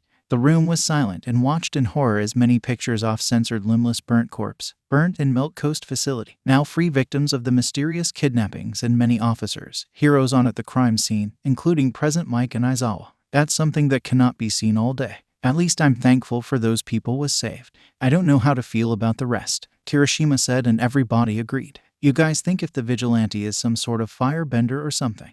Jiro asked, and others shrugged. Who knows? Bakugo again was staring at the date on the TV. Just then they heard the elevator door ding and open to reveal a freshly showered Izumi. But her eyes and face were red, like she was crying. Izumi, Finhei, what's wrong? Are you crying? Hira and Ashida with Tsu and Toru immediately on Izumi's side, concern written all over their face. Izumi faked a smile and shook her head. I'm fine, she said, but everyone noticed how she sent hateful look to Bakugo, who in return turned away to look at the TV. I'm fine, guys, just feeling a bit tired. Izumi lied and gave one more smile that didn't quite reach her eyes. You sure? Mina asked. We should let her calm down, Kiro, Tsu said, and others hesitantly nodded. Feel free to come and talk to me if something bothering you, okay? Hira said, and Izumi nodded. I'll try, she replied. Hey, you can open up your worries with any of us. We are friends after all, Momo said, coming to her side with a smile. Sure, they didn't talk to each other since the beginning, but they always acknowledge each other, and Momo is nice girl even after being the richest out of them. She's too kind, and Izumi respects and like people like that. Well, she like all the people that doesn't hurt her feelings or hurt her physically. That's why Bakugo is always in the gray zone for her. Thank you guys, you are the best, Izumi genuinely said. These guys are different from the wannabe assholes back in the middle school. There was only one person gave her company, and now that person don't exist anymore. She met these people. Everyone here is wanted friends and making friends, and within a week of time they started to care about each other. You are best too, Kiro, Tsu said, making her smile. Her worries about tomorrow lessened, and by the look of Bakugo's face, Izumi was sure he too realized what day is tomorrow, and she saw guilt in his red eyes. Dinner is ready, guys, Sato called them. Rain poured down powerfully, indicating the wrath of the god towards the sinner. Well, that's how it seems. The alleyway got darker even more, and the already waste-filled, disgusting street pathway is become more disgusting as the waste got splattered like a second layer of the mud, and aside from that, the noticeable part is ear-splitting scream that echoed. The scream was pained and high, like a person screaming due to their bones breaking, but the scream proved that the person was screaming was in more pain than that. The echoing scream lasted a minute before it died down. The screaming person must have felt the worst pain in their life. Sure they did. Izuku looked straight into the two charred black eyes with green cracks that lighting the eyes, and he was holding the owner of the said eyes pressing against the wall, and shook his head. You should have been a good guy, he thought, impressed by the now comatose man quirk. Nothing fancy, but being once quirkless, every quirk has some value in his eyes. Sad the man choose the wrong path. Maybe he should have made a good hero. Izuku dropped the body and turned around to face his already waiting hellcycle and straddles it. His hood was up due to the heavily pouring rain and rode out of the streets. By now he hunted down countless of sinners, yet there are many alive that cannot be killed with a year. That quantity is enough to prove humanity is rare occurrence, but he knew there are some lives with pure heart that is fragile and weak but still holding up to the cruelty of the world.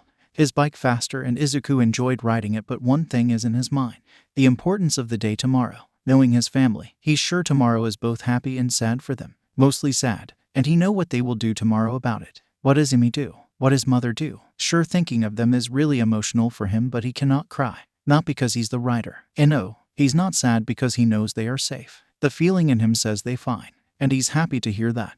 But he feels bad because they are crying because of him. And that's why tomorrow is a hard day for them. Izuku rode his bike through the rain, passing by many strangers and cars, and all of them committed little mistakes. They are no sinners. They had the reasons for what they did. Once he passed by a small road, he saw something from corner of his eyes, and he smiled, slowing down his hellcycle and looked clearly at the scene, and his smile grew wider and brighter, even in the darkening sky. This is perfect. The building he's facing, surrounded by the swamp-like vegetation, probably due to the lack of occupants. Truth to be told, in there is nobody except for God. The place was in the middle of all the muddy ground, and here and there can be seen the green moss and green vibrant vines that all around the trees, the ground, and also the building, which itself is old as a generation. The brick walls were hidden under some layer of the green vines and mosses, decorating it in a way that can help add more natural beauty, if you are okay with doing that to a normal house. But this building is no house. The compound guarded by already destroyed iron grill around, and the gate was wide open and only one part is standing still, while the other, over time, got weak and is now multiple parts in the muddy and green ground. The path through the gate to the entrance of the building has rubble pathway that slightly sank under the mud, but can spot if look closer. Izuku didn't felt bothered by the appearance. He can feel the warmth inside the building, indicating there no part exposing the interior to the outside world, which means it's free of water and other vegetation. A good place indeed. And he decided something in his mind and shifted the gear towards the building and entered through the gates, and because of the ability to travel on everything, his health cycle isn't bothered by all the mud that could slow a vehicle down. Either way, the rubble path could help any vehicle, so Izuku chose it. Slowly pulling over at the entrance, he looked up at the big doors of the building and then at the concrete carvings of some letters on the top of it. His smile widened in amusement with the whole irony. The moss-covered word carving says, 1995 St. Mary's Church, a holy religious place where believed to be gods inside. But though, why is it out of life? Nobody won't know. Izuku chuckled at the same thought that he thought before and got off of the bike, standing outside an old church in the heavy rain, and with a smile he stepped closer to the church entrance stairs, and with a chuckle he placed his first step on the stairs, and finally pushed open the door, and he seems to waiting for something and chuckled again. The thoughts making his feel amused is simple. The demon rider is now gonna stay where God lives. Like they say, no devil could be step foot in the holy place no matter the strength the demon possess. But now there's no bounds, no stoppage, no anything. They forgot to mention the fallen angels are the gods too. The rider is beyond their belief, the punisher of the sinners, and he is the fallen angel, the god, the demon, the spirit of vengeance. The truth is, the said demon will make his home where the gods lives. The inside that revealed when the door opened was a big hall covered in darkness, but with his enhanced sight he could make out the dusty floor and walls covered with worn out and crackling paintings that missed all its shine except for the story behind it that's still there. A big, surprisingly still intact chandelier that was covered in filth and cannot make out the materials that it's made of. And the ceiling were wet due to the rain, but it's still strong enough to stand still for years and years. And to the opposite of the room is a concrete throne-like structure that probably a statue sat long time ago. The people must have taken it. The floor is still covered with once red carpet that now covered in brown layer of dust, and all in all the place is best for a stay. Nobody will find him. At least that is what he believes. Izuku looked around, and only thing is lacking is some light. Looking up at the chandelier hanging up the ceiling, he summoned hellfire and shooted at the structure. When the hellfire hit it, both started merged together, and the hellfire took over it and giving it an appearance of black charred metal parts that once regular golden metal parts. And the crystals of it is now pure green with the hellfire, and it was alight and warm. Much better. Slowly walking to the throne, he blew off the dust and sat on it like a king and closed his eyes. Home sweet home. Knock knock. Izumi was laying on her comfy bed with blue bedsheets and white pillows, which one of it she was hugging, and the room itself is covered in pink paint and decorated with posters of movie characters, punk quotes, heroes, and many others. The room was big, with a walk-in closet and a bathroom on the right side and a table on the left side of her bed with an alarm clock and a photo frame. She sighed and walked to the door, opening it, and greeted by a PJ wearing Yura. Hey, Ami. Yura chirped, making Izumi smile and step aside and welcomed her friend. Hey, Yura, come in. Izumi then closed the door behind them and sat down on the bed while Yura just examined her room. How come you are here? Ochako shrugged and looked at Izumi and sighed. You were so quiet today, even when at dinner. Hey. Look, I know Bakugo has some history with you, but today both of you are quiet and distant. Sure, we know each other for a week or so, but we do care about you guys. We were worried. Ochako spoke sadly and Izumi felt the guilt surging through her. Was she looked that distant? By the sad eyes Izumi realized she was kind of ignoring them since the dinner. She mentally slapped her face. Of course they are worried. She handed her tension on others too. They were worried, indeed. Izumi stood and gave an apologetical hug to Ochako. I'm so sorry. I didn't mean to worry you guys. With my brother's birthday tomorrow I was sad, Izumi said moments before she realized what she just said. She can't believe she told the truth. Something that she didn't want them to know. For now at least. But still it just escaped her mouth. Ochako was visibly confused. Why are you sad? It's your brother's birthday, right? Gosh, I want to meet your brother too. Can I come and wish a happy birthday to your brother? I do want to see the great little brother of Ami. Ochako chirped in excitement. An excitement that is hard to break. Quickly Ochako shut her mouth and blushed, really embarrassed. If you're okay, that is, she added. Izumi stood facing her friend who's jumping up and down. How can she say no? We're heroes. Our past is our burden. When we save people, hide that burden with a smile. Izuku word ringed in her mind. But Ochako is a hero too. Should it be okay to tell her the truth? But without a mental breakdown, Izumi cannot tell her the story. Should she let Ochako see what she's gonna do tomorrow? The truth can't be hidden forever. After all, Yura believed Izumi with her own set of secrets as well as other girls except for Momo. They were her friends. Izumi stuttered and Ochako shut herself and gave a small smile. It's okay if I can't come. The disappointment was evident in her voice and Izumi shook her head. You can come, Izumi said. On the way she'll explain it to her. Ochako smiled and then sheepishly asked something more. While we girls going to shopping, so can other girls come too? They do want to meet your brother since you told us about how great and caring person he is. And Izumi's heart stopped almost. Now she can't say no without sounding rude. After all, they'll eventually know. Sure, Izumi said, fake smiling, and Ochako smiled, excitement bubbling out of her very being.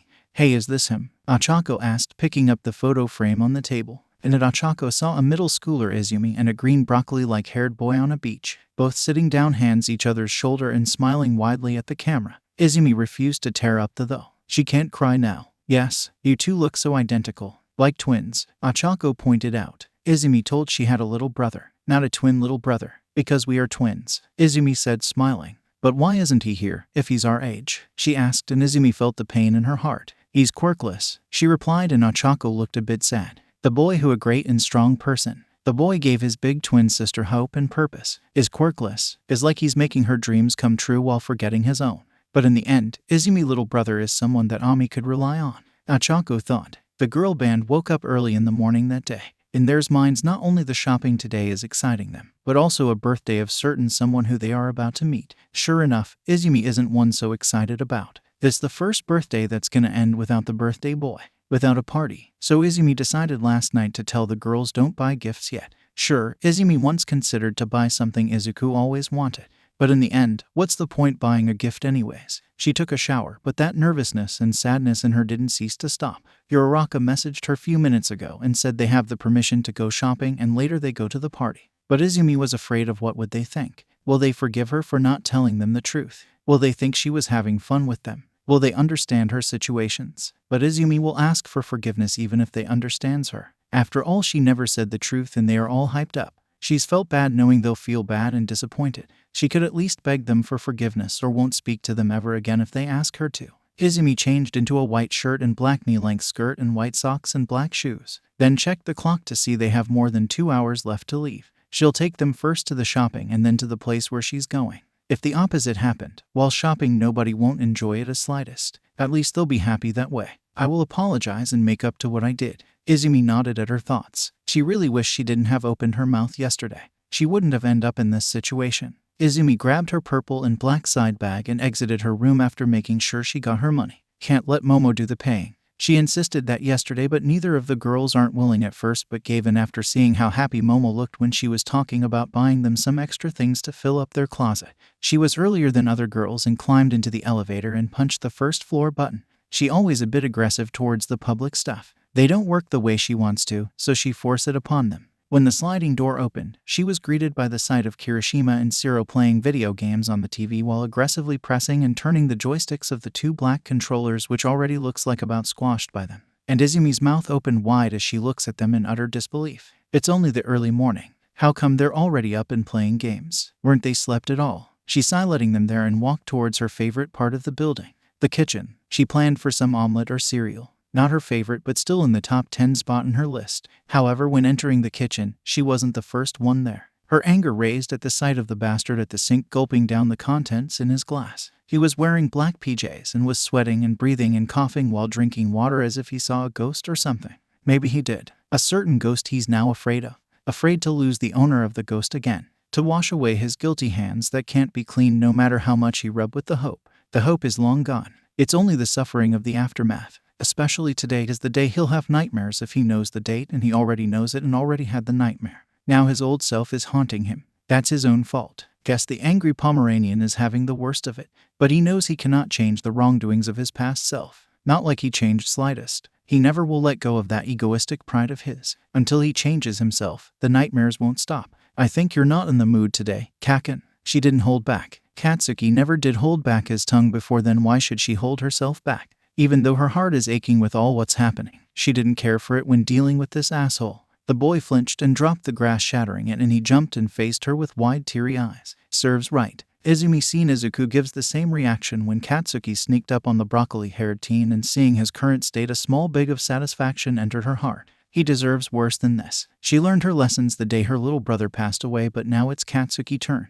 What? You looks like you saw a ghost or something. Or you really did? Izumi asked coldly, no sign of sympathy for the boy. However, Bakugo didn't said anything, clearly shocked from all the startling. No, scared and cautious, and he looked so tired and he was exhausted both mentally and physically. Seeing this, Izumi concluded, today must have really triggered some emotion in him that he having the worst of the worst nightmares. Bakugo blinked and crouched down, picking up the broken glass pieces to avoid any conversation, and Izumi sighed. Now how you're feeling, Katsuki? Being in pain feels the same way you're feeling now. Afraid and wary of anything, and in the end you start to questioning yourself, Izumi said, and decided to make her breakfast. She ignored the teen and heard him sigh. I know you won't forgive my actions. I keep getting nightmares. I don't know what to do. From what I learned during these few months, I need your help. I just don't know how. He stopped, thinking it's pointless. You can't change what you did, and I won't forgive you so easily. But it's all up to you. Don't ask me how. But I already gone through pain and can say that all you had to do is be like less asshole. I know you can't change yourself completely, neither I asking you to.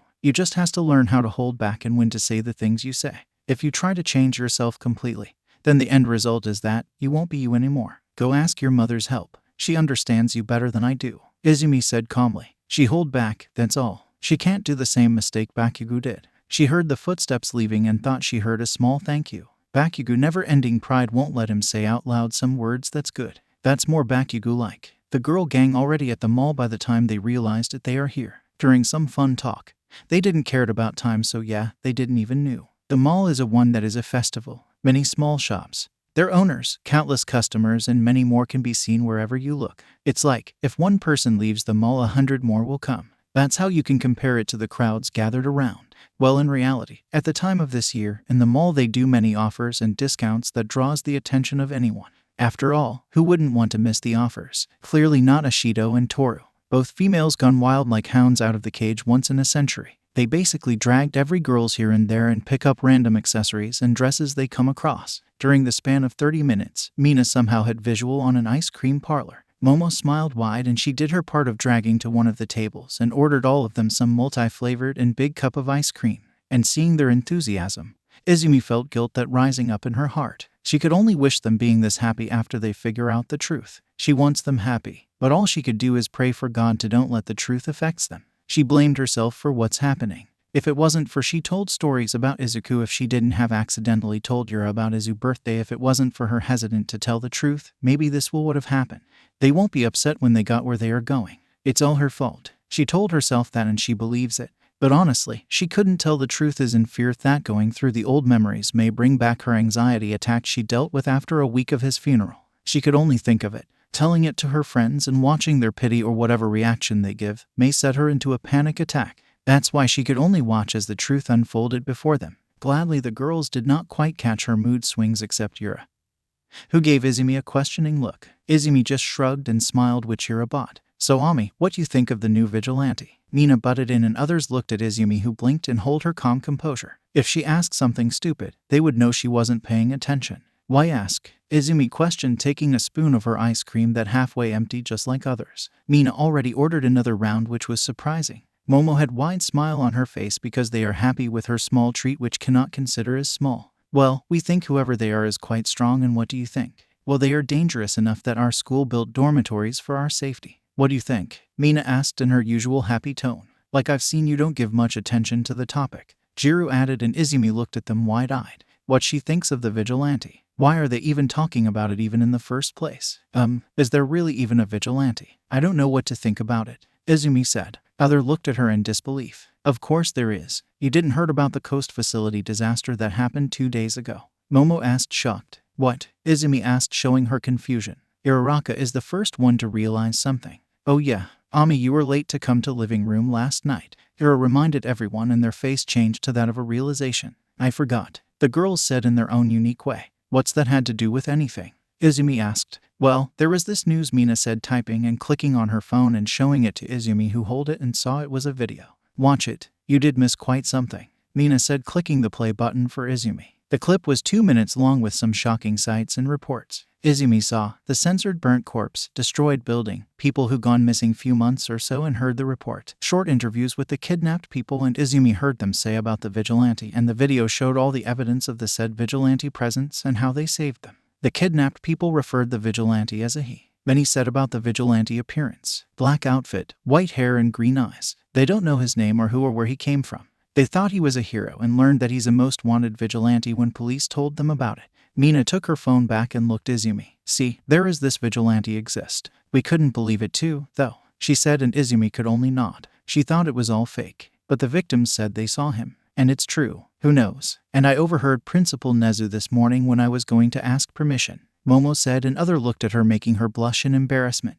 I wasn't intentionally eavesdropping. I swear, she added frantically, moving her, flailing her arms. No, we're curious, Kiro. What you heard, Yao Momo? Toru asked. Her invisible lips can be seen due to ice cream covering it.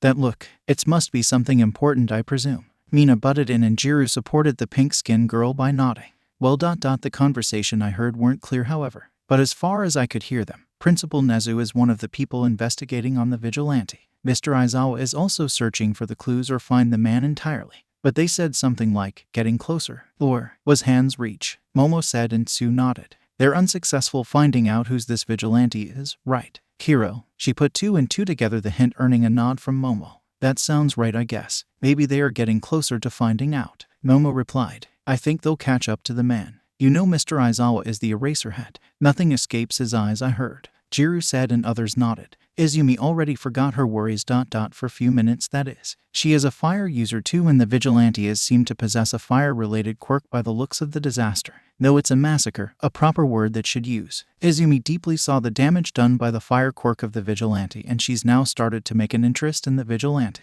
She saw the destruction that no normal fire can do, and her own quirk can be rivaled with Bakugo, yet her and Bakugo quirk can't melt debris like wax. But how come some of the corpse aren't melted away if a thick concrete can be melted easily? They never won't know. After ice cream parlor, they went straight for the dresses and choose their likings, and Izumi chose all punk-like or simple clothing, just like she wanted. Her favorite colors, the dark green or all the darker scale colors, mainly black. She always a fan of black and don't know why. Well, it's not strange. People has their own choices of colors, and Izuku always loved green. The minute Izuku thoughts came into her brain, her eye widened and she remembered that her friends are about to see the truth. She was lost in the world of choosing some clothes. She forgot about the girls are about to see Izuku. However, she didn't forget today was his birthday. Izumi with a shopping bag checked out of the store, and Momo paid for their new belongings, and Izumi got an idea of her bank balance. It's so much that she can buy an entire mall on the spot. Benefit of having rich parents and ancestors. Izumi got out of the textiles and saw her friends gathered around one spot talking about something important, it seems, and they saw her, and in a second Izumi was surrounded by the girls. We found the store. It's best for what we came for, Momo said happily, pointing at all modern-looking building decorated with neon lights, and was big.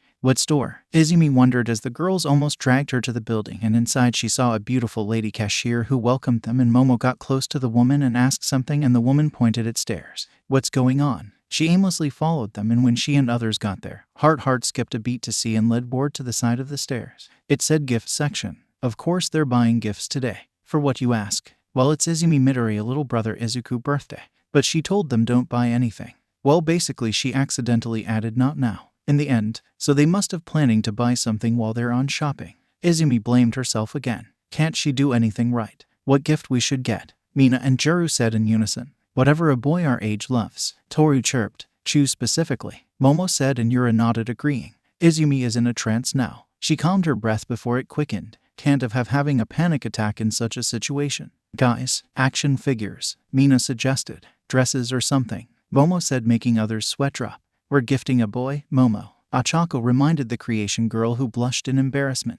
Guys, Izumi called again, but they were in their own world of thinking. Music instruments. Jiro wondered. Something cute. Toru, Kairid, and Tsu listened to them and saw Izumi was frozen solid, as if battling her own inner demon.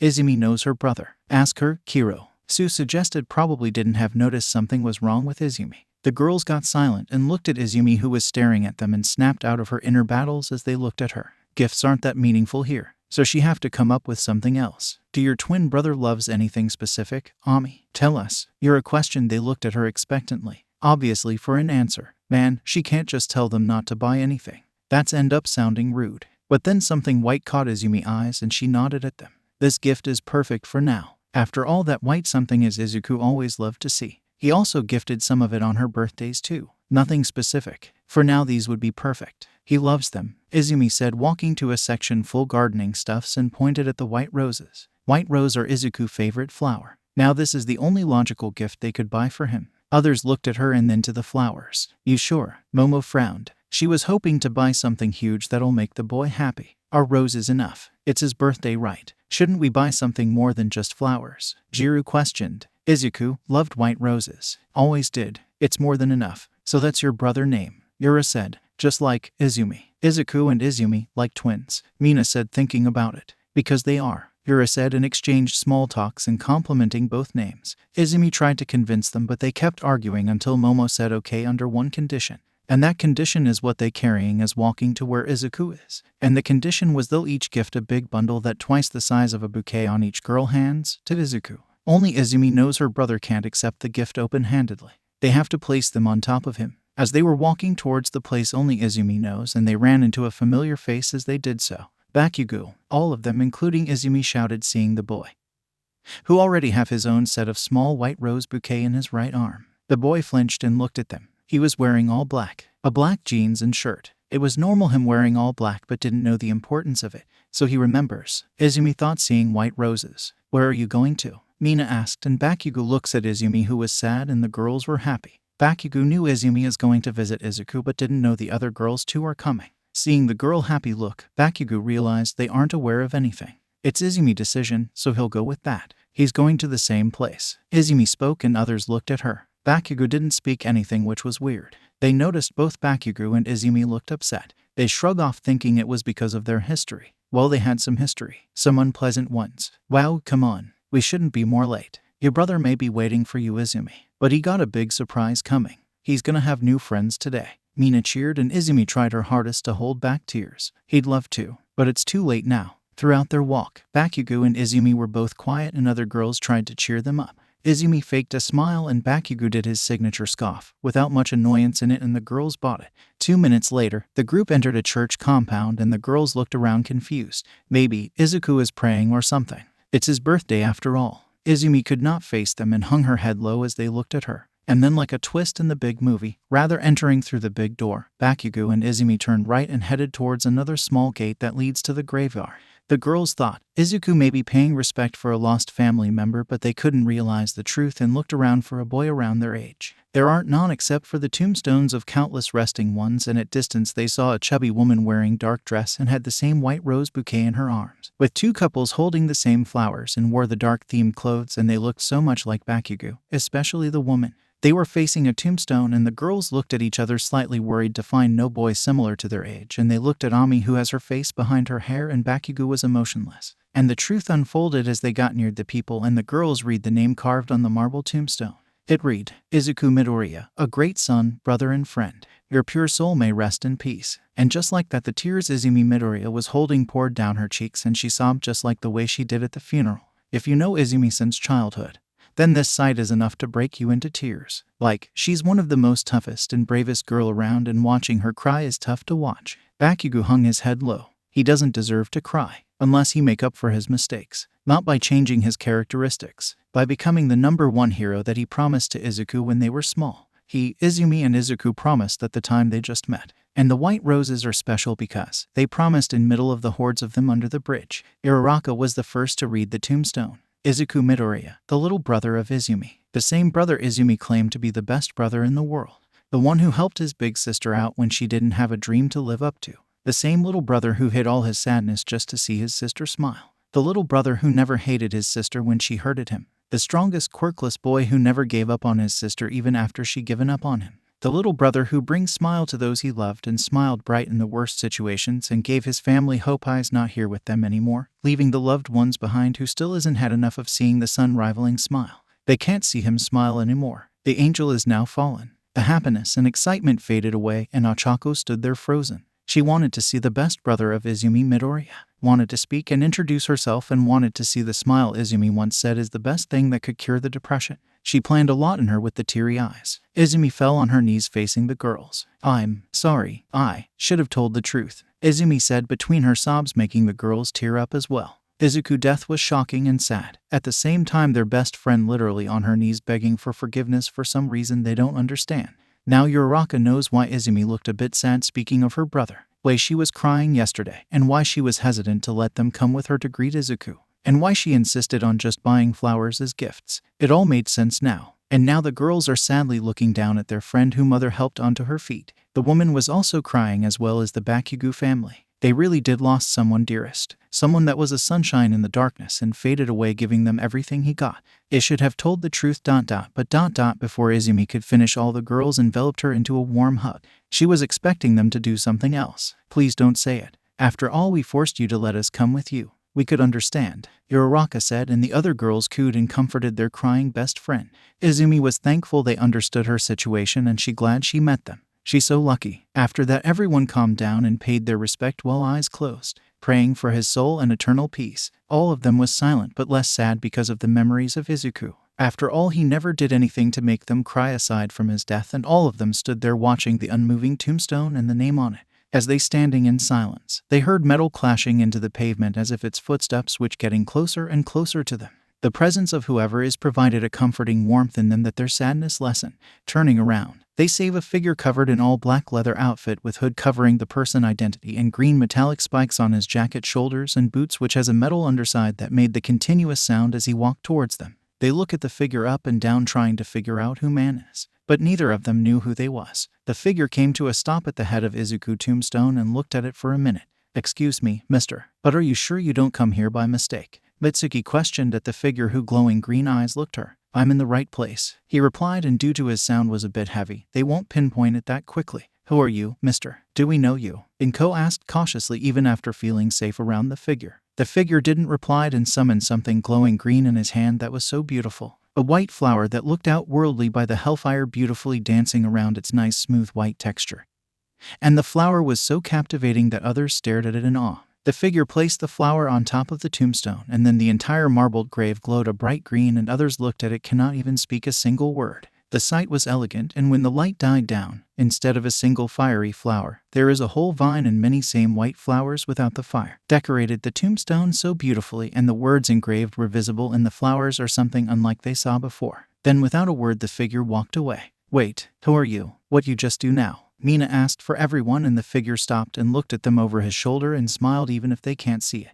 The flowers are an appreciation and a token of a reward to those who face difficulties in their life held strong. The figure said, You think he's great too? Uraraka asked, amazed by how great of person Izuku was. The figure chuckled. That's not my place to conclude. What matters now is how you think of him. The figure said, waking away, leaving them stand there. At least he gave himself the appreciation he never gave himself before. Ghost Rider appearance greatly affected Japan in a good way. The criminal rate lessened 1.3% at the span of a week, which only All Might and Endeavor could do once. The rate isn't that great, but authorities call it a progression. However, during the said week, 3 local heroes died a gruesome death, and a pro hero who specializes in rescue missions also found in the same comatose state that few other villains were found. The police kept their voice and isn't ready to open up what's the real progression they achieved while investigating on the vigilante who murdering whoever crossing his path. That's how media claimed and lied to the citizen, saying nobody is safe from the vigilante. That's what media do. Spread false news of something that's quite simple or opposite of their claims. They are furious, of course, because police don't providing their needed story. So why not create some story? After all, people believes things what they see, even if it's fake. Media wants them to gossip and spread the fake news to provoke the government. So the police finally open their mouth. The criminal world are now well hidden, knowing the killer won't hesitate to murder them when run into each other. The impressive part is, only the innocents who the vigilante saved saw him, and also the dead people as well. What the point of counting them? As the bad guys, considering some careful approach, hid themselves until the right moment to roam around freely. Many even started to rely on the higher gangs with some great manpower, and some even got caught due to they were so focused on finding a hiding place that they never keep an eye on their surroundings. Eraserhead, Hawks, Midnight, Death Arms, Endeavor, Mirko, these are the ones who mainly capturing unprepared villains, and they also are assigned to track down the vigilante they believe is in arm's reach. However, they are unsuccessful so far. All they could find was the ashes, comatose bodies, bike tire tracks, and sometimes melt pavements with footsteps. The vigilante is faster than they thought, the interrogation with the survivors said. The vigilante commonly had his face hidden under a black hoodie. They also said that the figure always summons some green fire in his hands and also uses chains. While the heroes are in search, some of the villains are furious because their plans are almost ruined. At the darkest part of the city, at a small bar that looks no suspicious, a man grunted in frustration while scratching his neck with the left hand, and the remote he held in the other hand disintegrated without any delay, and he used that hand to scratch his neck too. He's sitting on a stool at a counter, and the room was dim and can say the bar looks a bit fancy with the long counter and a shelf full of alcohols, and at the counter was a man covered in dark mist, wearing casual outfit, and his yellow mist-like eyes looked at the man as he cleaned a wine glass really slowly. The man who destroyed the remote is a teenager with a greasy pale blue hair that was messily hanging to his forehead. His skin is enough to tell that the man has a sickly body, and his lips and skin was as dry as a desert. His eyes were bloodshot and red, but the strange part is, the man is covered in many fake hands all around his torso, hands, and face. He aggressively looks up at the TV and grumbled, "Heffet, freak took misbit that nobody." He screeched as he watched the news of the vigilante. "Tamura Shigaraki, I don't know what are you talking about," the blue mist man said, and Shigaraki scratched his neck really harshly, still looking at the TV wide-eyed. "Kurogiri, I worked hard all this time to build up a group that supposedly gain attention. Some low level had already stole my spotlight. I am getting angry," Shigaraki said. "But we hadn't debuted yet. Our plan will bring you the spotlight," Kurogiri comforted. "The villains we gathered has a problem with that freak. You know, I don't like losing some henchmen we gathered slowly since a month. If this is as threatening as it sounds, secure a base where they can stay or something." Shigaraki said like he's crazy, but Kurogiri nodded. "Master will provide a hiding spot. I'll arrange it then," Kurogiri said, and Shigaraki looked at him and said, "We should ask for Master assistance. He told me about a big project with the bodies he said us to collect." Shigaraki said, "We can go to Master if you wish," Kurogiri offered. "Open the portal, I should meet him in person." The class started late that day. Izumi and the girls were silent the whole time. Since last day, the girls decided to give Izumi some time to get adjusted to her awkward mental position.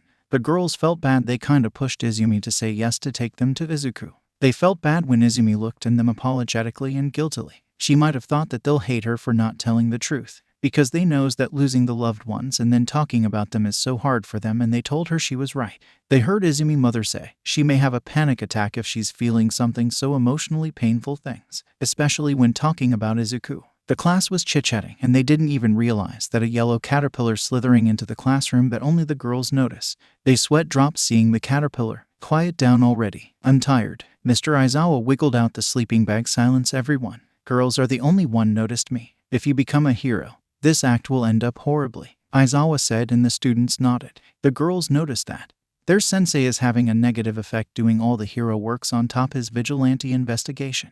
The girls finally realized why their sensei looks worse by every day. "I got two things to tell you. After that you'll do the activity," Aizawa started, and the boys started to talk to one another of what their teacher is planning for them. Aizawa activated his quirk, and the students immediately shut up. Izumi should be lying if she said the man is not intimidating at all. Sure, he's dangerous. She heard a lot about Eraserhead when Izuku bickered about strategies and whatever he sees about a hero. The analyzing teen always a fan of Eraserhead, too. Well, he loved every single heroes. That was him. Don't speak until I say you can. Now first one is an important announcement. Due to the special class cancelled, we'll have another class, rescue practice and the basics. So we are going to USJ. Aizawa said, glaring at them tiredly so they won't start talking again. Before you ask what USJ is, USJ stands for Unforeseen Simulation Joint, a facility that has many terrains with different disaster, and you are gonna do rescue training, so you could understand the importance or the basics of being a hero. Rest is explained when we got there. It's in 2 days, be prepared. Aizawa added, and the students started to discuss about things again. What is the second activity, sir? Momo asked, raising her hand. Aizawa sighed. Choose yourselves a class representative. Aizawa said, crawling back in his sleeping bag. Do whatever, I want the result by the end of the period. Now shut up and don't make me shout again. With that he fell asleep. Everyone's sweat dropped again. How is someone can fall asleep that fast? Probably only their sensei. Everybody raised their hands when Momo asked who want to be the class rep. Silence. We should vote for who the class representative is, and the winner is gonna be the one with many votes. Ida suggested, awkwardly moving his arms like a robot. What if you vote for yourself? Kaminari questions, and Ida stood up straight again. That's why self-votes are prohibited. Now start, we can't waste our time, he said, spanking the air. By the end of the period, Momo and Ida chose as vice rep and rep. Momo, being vice representative, thanked everyone, and Ida beat the air again. Nice, now go for the lunch. I'm leaving. Aizawa grumbled, literally rolling out of the room in his sleeping bag. Now within 2 days, they're gonna learn more about being a hero. Izuku will be proud, Izumi thought, standing up, and before she could move, 2 pairs of hands enveloped her in a small hug. Izumi was stunned but smiled at Ochako. Hey, what's wrong? Izumi asked, even after knowing what's going on with her. Ami, I'm so sorry if I ever hurt you by the name of your brother. I thought I could make more friends. I pushed you and I'm the reason you let us come with you. I shouldn't have done that. Ira apologized, sounding really hurt by her own actions. Hey, don't say that. I was at fault because I didn't tell you guys anything sooner. I'm sorry. Please don't blame yourself, okay? Izumi said, returning the hug that other girls joined. They are really the best. I should do the honors of a good harem. Mind to who was there eyeing their body. Sue whacked him upside down his head with her tongue. Pervert. Toru pouted at the perv who was still eyeing them. He a shameless bastard indeed. Shigaraki came out of the portal to a dark lab with many computers, capsules, wires, and big glass tubes. Inside the glass tubes were this strange pink liquid and many bodies of people in it. Shigaraki heard about his master project but didn't know what is it. But seeing the dead bodies in the tubes, Shigaraki was sure Master has plans for them. Talking about Master. There was a man in front of a computer monitor while many life-supporting equipments are connected to his body. The man was tall even after sitting down, and his facials are the main attraction. He only have a mouth on his face. Upside of his head is a big scar that is covering his half of the head. No eyes and nose, just mouth. He wore black suit and shoes. He has a smirk on his face that screamed dominance. His build is just like All Might. Well, isn't it my dear successor? The man said, smiling at Tamura. Master. Shigaraki bowed slightly, earning a chuckle from the man. So, I must say, you did arrange all those thugs to kill All Might. The man said, and Shigaraki sighed. Yes, half of them are cowards. Afraid of some bastard show up in thin air, they keeping asking for best hiding spot to avoid detection. Shigaraki said, I heard the news too. But, focus on your goal. To kill the #1 hero. Give more priority to kill him. And I'll give you a present that can help you to infiltrate USJ.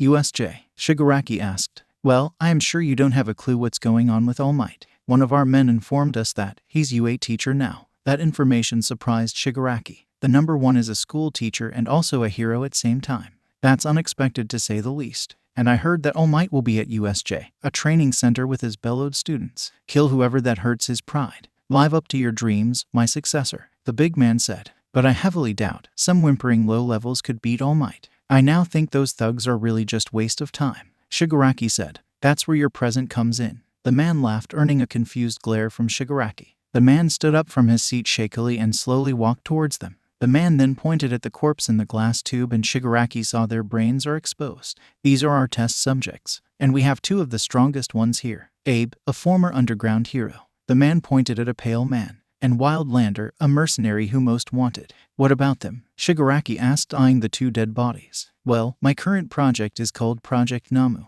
where I erase all the consciousness from a body and merge them with many quirks and transform them into a mindless asset. I simply call them Namu, the man explained. During the development of the project, many vessels proven to me unmatched to wield the heavy and powerful quirks. That's the reason they'll take a lot of time to be finished. But there is one I have fully under control. Is it the gift you talked about? Shigaraki asked, and the man nodded. Yes, the strength I poured into the creation has rivaled All Might's strength. I knew you need a hand, and the Namu is ready for work under every command you throw at it way. By now the abandoned factory besides your new base is the exact same place the Namus are created.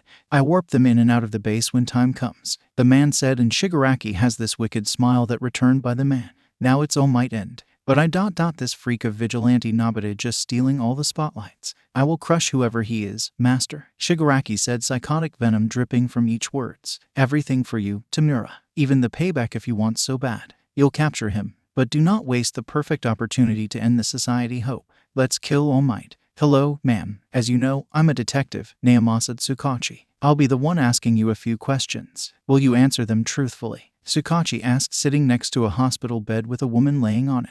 I will, sir, the lady said. She was a young woman around 30 and she had both brown hair and eyes. She has a stab wound on her stomach which wasn't fatal, luckily. Then Eraserhead and Midnight along with Present Mike entered the room and greeted the woman. Shall we begin? But before we start, tell a lie. I mean, I have a lie detection quirk, he said, and the woman nodded. I don't want to see my daughter soon, the woman said. Okay, that's a lie, Tsukachi said, smiling, which reflects on the woman's face. Okay, let's begin with your name. Is your name Misako Nakamura? Yes, I am Misako, the woman politely said. Truth. Now get into some main topic. Who attacked you first? Tsukachi asked, because all they found were bunch of ashes. I'm a daughter of a veteran. Father has many enemies because of he never approved people transporting drugs. He helped police to arrest many. As his daughter, 2 strangers approached me when I was going to groceries, probably someone with a grudge against my father. One of them used some quirk that made me unable to move, and the other one stabbed me with his knife-like nails. The woman responded. Truth, Tsukachi said, and looked at the 3 heroes, and Tsukachi turned to look at the woman. You know these heroes, right? The woman nodded. Yes, I do know them. Eraserhead, Midnight, and Present Mike. They are great heroes. The woman acknowledged the 3 with warm smile. After all, she's great sergeant daughter. No wonder she's well-mannered. The 3 heroes gave her a smile except for Aizawa, who just nodded at the woman. So, we all are investigating on the vigilante who came to the scene where you were when they attacked you, if I got that correct. But we have evidence that the vigilante was there, Tsukachi said. Oh, so that person was the vigilante on the news? She asked, more to herself. Yes, that's the same vigilante. So can I ask you, why was they there? Tsukachi asked, and the woman looked at them. He saved me. I'm sure before I passed out. The person laid me on a structure at this hospital. I don't know how the man take me here so quick. All I know, the man saved me and killed the 2 attackers, the woman said. The heroes perked up at that point. So, the vigilante actually saves and kills people at the same time. Just like many other cases, villains never lives but the victim survives. Midnight exclaims. Yes, that's correct, Tsukachi said, turned to face the woman. Can you describe his appearance, even though we got a clue and how he kills people? Your answer will help us a lot, Tsukachi asked, and the woman nodded. The man appeared on a bike. He was in all black, but when he walks, you can hear metal clashing as if his boots are made of steel. They wield green fire quirk, but the man can also summon chains or weapons in thin air. The woman started and the heroes looked at each other. Multiple quirks. The way the man killed them was a bit strange, though the woman started attracting the hero attention. They really wanted to know the secret behind his killing methods. Please continue. Tsukachi encourages the woman, who wasn't traumatized or anything. The man wrapped one of them with his fire-covered chains, and the attacker body turned into ashes, the woman said, making everyone go, why? Wait, just that all took to turn the body into ashes? Midnight asked for others, and the woman nodded. But the strange part is, man can kill with just only looking. The woman added. The heroes are speechless. What kind of threat are they going against? What you mean? Tsukachi asked. Well, when the man looked at the attacker started to scream ... like he was in an intense pain. While screaming, he was like begging or crying, and I heard him also cry like I did when they stabbed me. I told them to don't do this, and the attacker screamed exact same words. Then the man killed him the same way he killed the other attacker, but this time with his hands. No chain. The woman finished, and the heroes cannot believe it. They never heard something like this happening. They're thinking it's all a lie and looked at Tsukachi to hear him say truth or false. Truth. Now they are up against someone that beyond their level. That's great. The new morning was eerie and cold. The clouds are getting darker and the rain showers slowly gaining the momentum to pour down. As it's a warning, no birds flying around the horizon. Due to the cold atmosphere, citizens prefer to stay in their homes sleeping in their bed. However, not every individual thinking the same way. With that being said, finally the dark clouds let their wrath upon earth by finally letting the rain pour with all power, and a powerful wave of wind accompanied the heavy rain. Trees swayed, and they're no wonder if many birds having a rough time keeping their nests safe. The normal people will wonder all that, right? Yes, they will. Only normal people. What criminals think are different. Mainly they think how to let blood flow with rain and how to replicate a storm's destruction. For them, those are normal. They love red waterfall better than the colorless ones. That's their essence of satisfaction. At the church surrounded by muddy swamp-like yard, through one of the windows heavy wind burst through with the heavy rain into the dark interior of the hall. The cold breeze soon followed, filling the room and sending goosebumps all over, the boy asleep on the concrete throne. However, as long as he's the rider, no cold wind is capable of disturbing his peace. Nothing can, almost, only sinners could. The two eyes snapped open, glowing bright green, illuminating under the darkness in there. No cold wind woke him up, nor the rain. Sinners did. He saw many, gathered up in one place, laughing, joking, arguing, forgetting all the worries of what's going on outside. They committed the worst crimes that yet to be punished, their arrogance indicating their power over the laws, because they have money, their ignorance indicating they aren't slightly cautious of the outside world, relying on brute force. Their sins are peaking over the most, as well as the numbers of them, probably hundreds of them. But they do have one thing in common: they are stained by the blood of the innocents. They are stained with the curses of the poor unfortunate souls that yet to be have justice. If the heroes can't bring the justice, Ghost Rider will. Ghost Rider can hear them cry. Now it's the sinner turn to cry. Not far from the church, Izuku sensed the overwhelming surge of negativity belongs to the said 100 or less people gathered around. Izuku can feel the souls of innocents those monsters robbed their life from. He could see the haunting scenes of the mass murders they committed, and that was why the vengeance is now inevitable. Getting up to his feet, forgetting or simply shaking off the groggy mindset that of a sleepy man, Izuku stomped to the big door and threw it open to expose his leather-covered form to the bone-chilling cold and the rain and the weird smell that's oddly not bad. That's coming from the muddy swamp. Outside, his hell cycle, sensing his master's urgency, already was parked at the very entrance to provide a quick access, and Izuku closed the big wooden door with a bang before straddling his bike, which automatically started its engine. With a fast pace, Izuku rode his bike through the mud with no effort and made it to the road and turned to the way that leads to the sinners. Many of them. But soon, that many of them becomes non-existent. That's a guarantee. The city was quieter than a normal average day. Probably. The Sundays must have affects how much noise can be made in a city. The citizens are sure as curled up in their comfy bed or having a chill day in an already chilling day. That's what Aizawa was thinking. The underground hero has this pissed-off expression that clearly says, being stuck here on mission where you end up hiding under a shade to avoid the heavy rain and there's no coffee to rely on.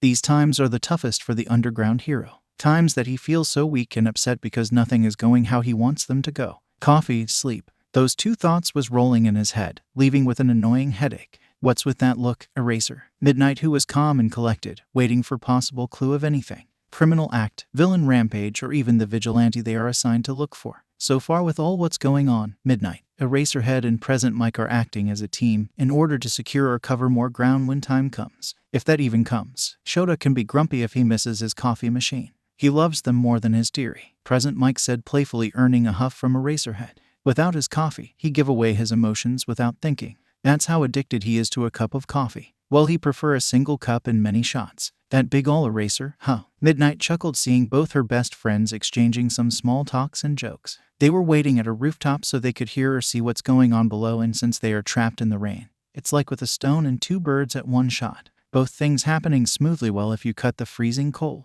Midnight, always blame her cloth of choosing sometimes, but in the end, she's to blame, right? And the three heroes were having a chill time for a few more minutes. But then they heard an echoing heavy sound of a bike that seemingly speeding close to the building they were in. The sound was abnormally loud and weird. They never heard that type of a sound of a bike. The three heroes gave each other a questioning look and walked out of the shade and looked over the railings of the building towards the road. The rain started to drench their bodies, but they tried to forget it for now. As far as they could see the ground below, they didn't miss an approaching green light and a shadowed figure on top. Due to being many meters away, the heroes didn't quite catch what's going on with the green light. But when it came closer, they get the idea, is that something is the bike sound they decided to look at. The heroes stared at the speeding bike and soon realization hit them like a train. The green light actually is a scorching emerald fire that enveloped the one's black good tire, and the bike itself seems like it gone through worse than the tires since it looked all burnt and cannot tell what color it previously flashed when it was fine and well. But what take them by surprise is the figure riding the Elite two-wheeler. The person doesn't look like panicking or simply say, is unaffected by the fire. While that didn't quite surprise them like the one good detail about the rider, they saw him had his hood up, probably to not get drenched or something. And instead of a glimpse of a human face, the three heroes only saw the green fire coming out of the figure hoodie. A fire transformation quirk. Midnight wondered out loud. A fire quirk, that's for sure, Mike concluded, even though it was obvious. While the two arguing, the biker rushed past the building they are in and turned a corner a bit far from them. While that all happened, Aizawa, the more reasonable wise one, was contemplating something. Green fire, bike, a person who seems to emit same quirk on their head. The green fire part lunged in his head the more than the other two. Putting two and two together, Aizawa realized the explosion had the same green fire they saw just now. Sukachi said, "The possibility is the vigilante who came out of the fire pillar. Judging by that, they just let their assigned vigilante slip away before even know it." "Chase him," Aizawa shouted, jumping off the roof using his capture weapon. The other two was stunned and confused. "Wait, Eraser." "Hey," Midnight called out and followed Eraserhead using her whips, and present Mike relied on his voice quirk by facing down and yell at the building, and the base was powerful enough to let him move across each buildings and little bit losing both his fellow hero and husband.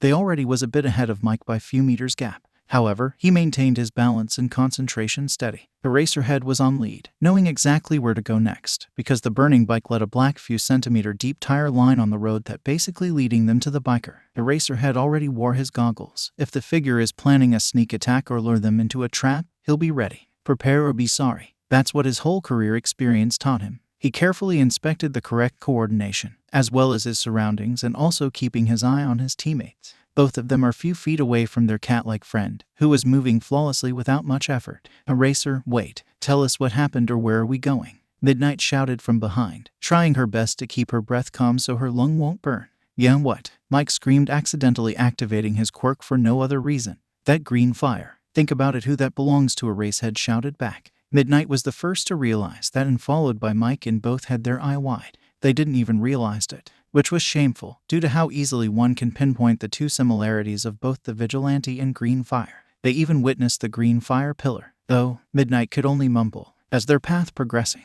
Aizawa was the first to realize that the vigilante was headed to the abandoned area of the city, and in a hurry that he started to wonder why. Probably for the killings. Eventually they reached the ghost city, and finally they saw, at the far distance, a green light outside an abandoned big storage unit. And looking closely at the light, Eraserhead saw only the burning bike. Soon Midnight and Mike was by his side, looking at the same spot where Eraserhead was looking at. Finally Midnight breathed a sigh of relief. Running a mile isn't as pleasant of an experience like when you sit back and watch someone else run their ass off. And Mike is coughing mess, overusing his quirk and all. Just Aizawa was the only one that looked at least maintaining his composure. "Don't take calm breath yet. I am thinking of confronting him. You two have to come with me," Eraserhead straight up ordered, and moving forward with a seemingly good plan. After all, his quirk can nullify another, right? Then they have Midnight with her sleeping gas scent, or Mike with a stunning sound. What could possibly go wrong?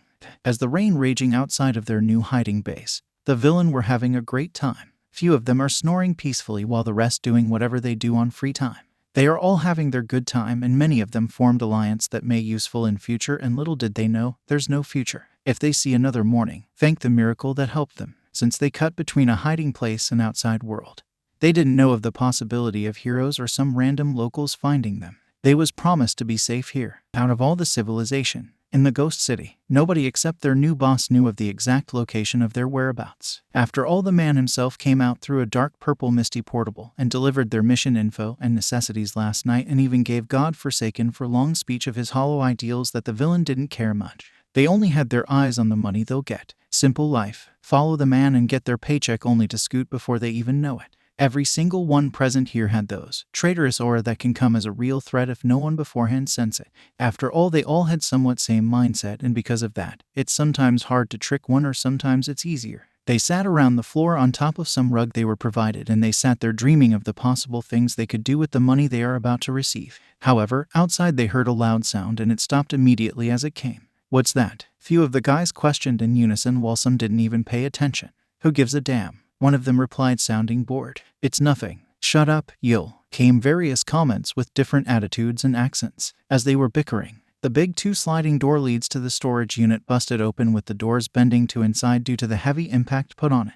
The criminals flinched out of instincts, and some stared wide-eyed at the entrance. "What the hell?" one with 4 arms yelled, looking at the entrance. Like, what was he expecting to find? Wasn't the what he got to see. They even expected a hero bursting through the doors, but they saw a full black covered figure who hiding behind the hoodie, and even have flames coming out of it. Black smoke came out of both fire and the figure. They aren't sure who or why the person is here for. "Is that guy with us?" someone along their team spoke. You think that dim-witted jerk has to bust in our base if he was one of us? Another one scolded. I met Psycho around more than edgy than that. Another said, the Ghost Rider isn't here to play, but they have no idea. Only villains knew this place, and seeing someone barge in the secretive place made them think if they are accompanied by another fellow criminal. But they felt this threatening aura around the hooded man and kept their distance until they got the confirmation. Either they are dealing with some violent wannabe villain or a new hero in town who's here by mistake or to show off. They are almost 100, and they were possessed with the overconfidence that comes with a high number. A single hero is a bug compared to them.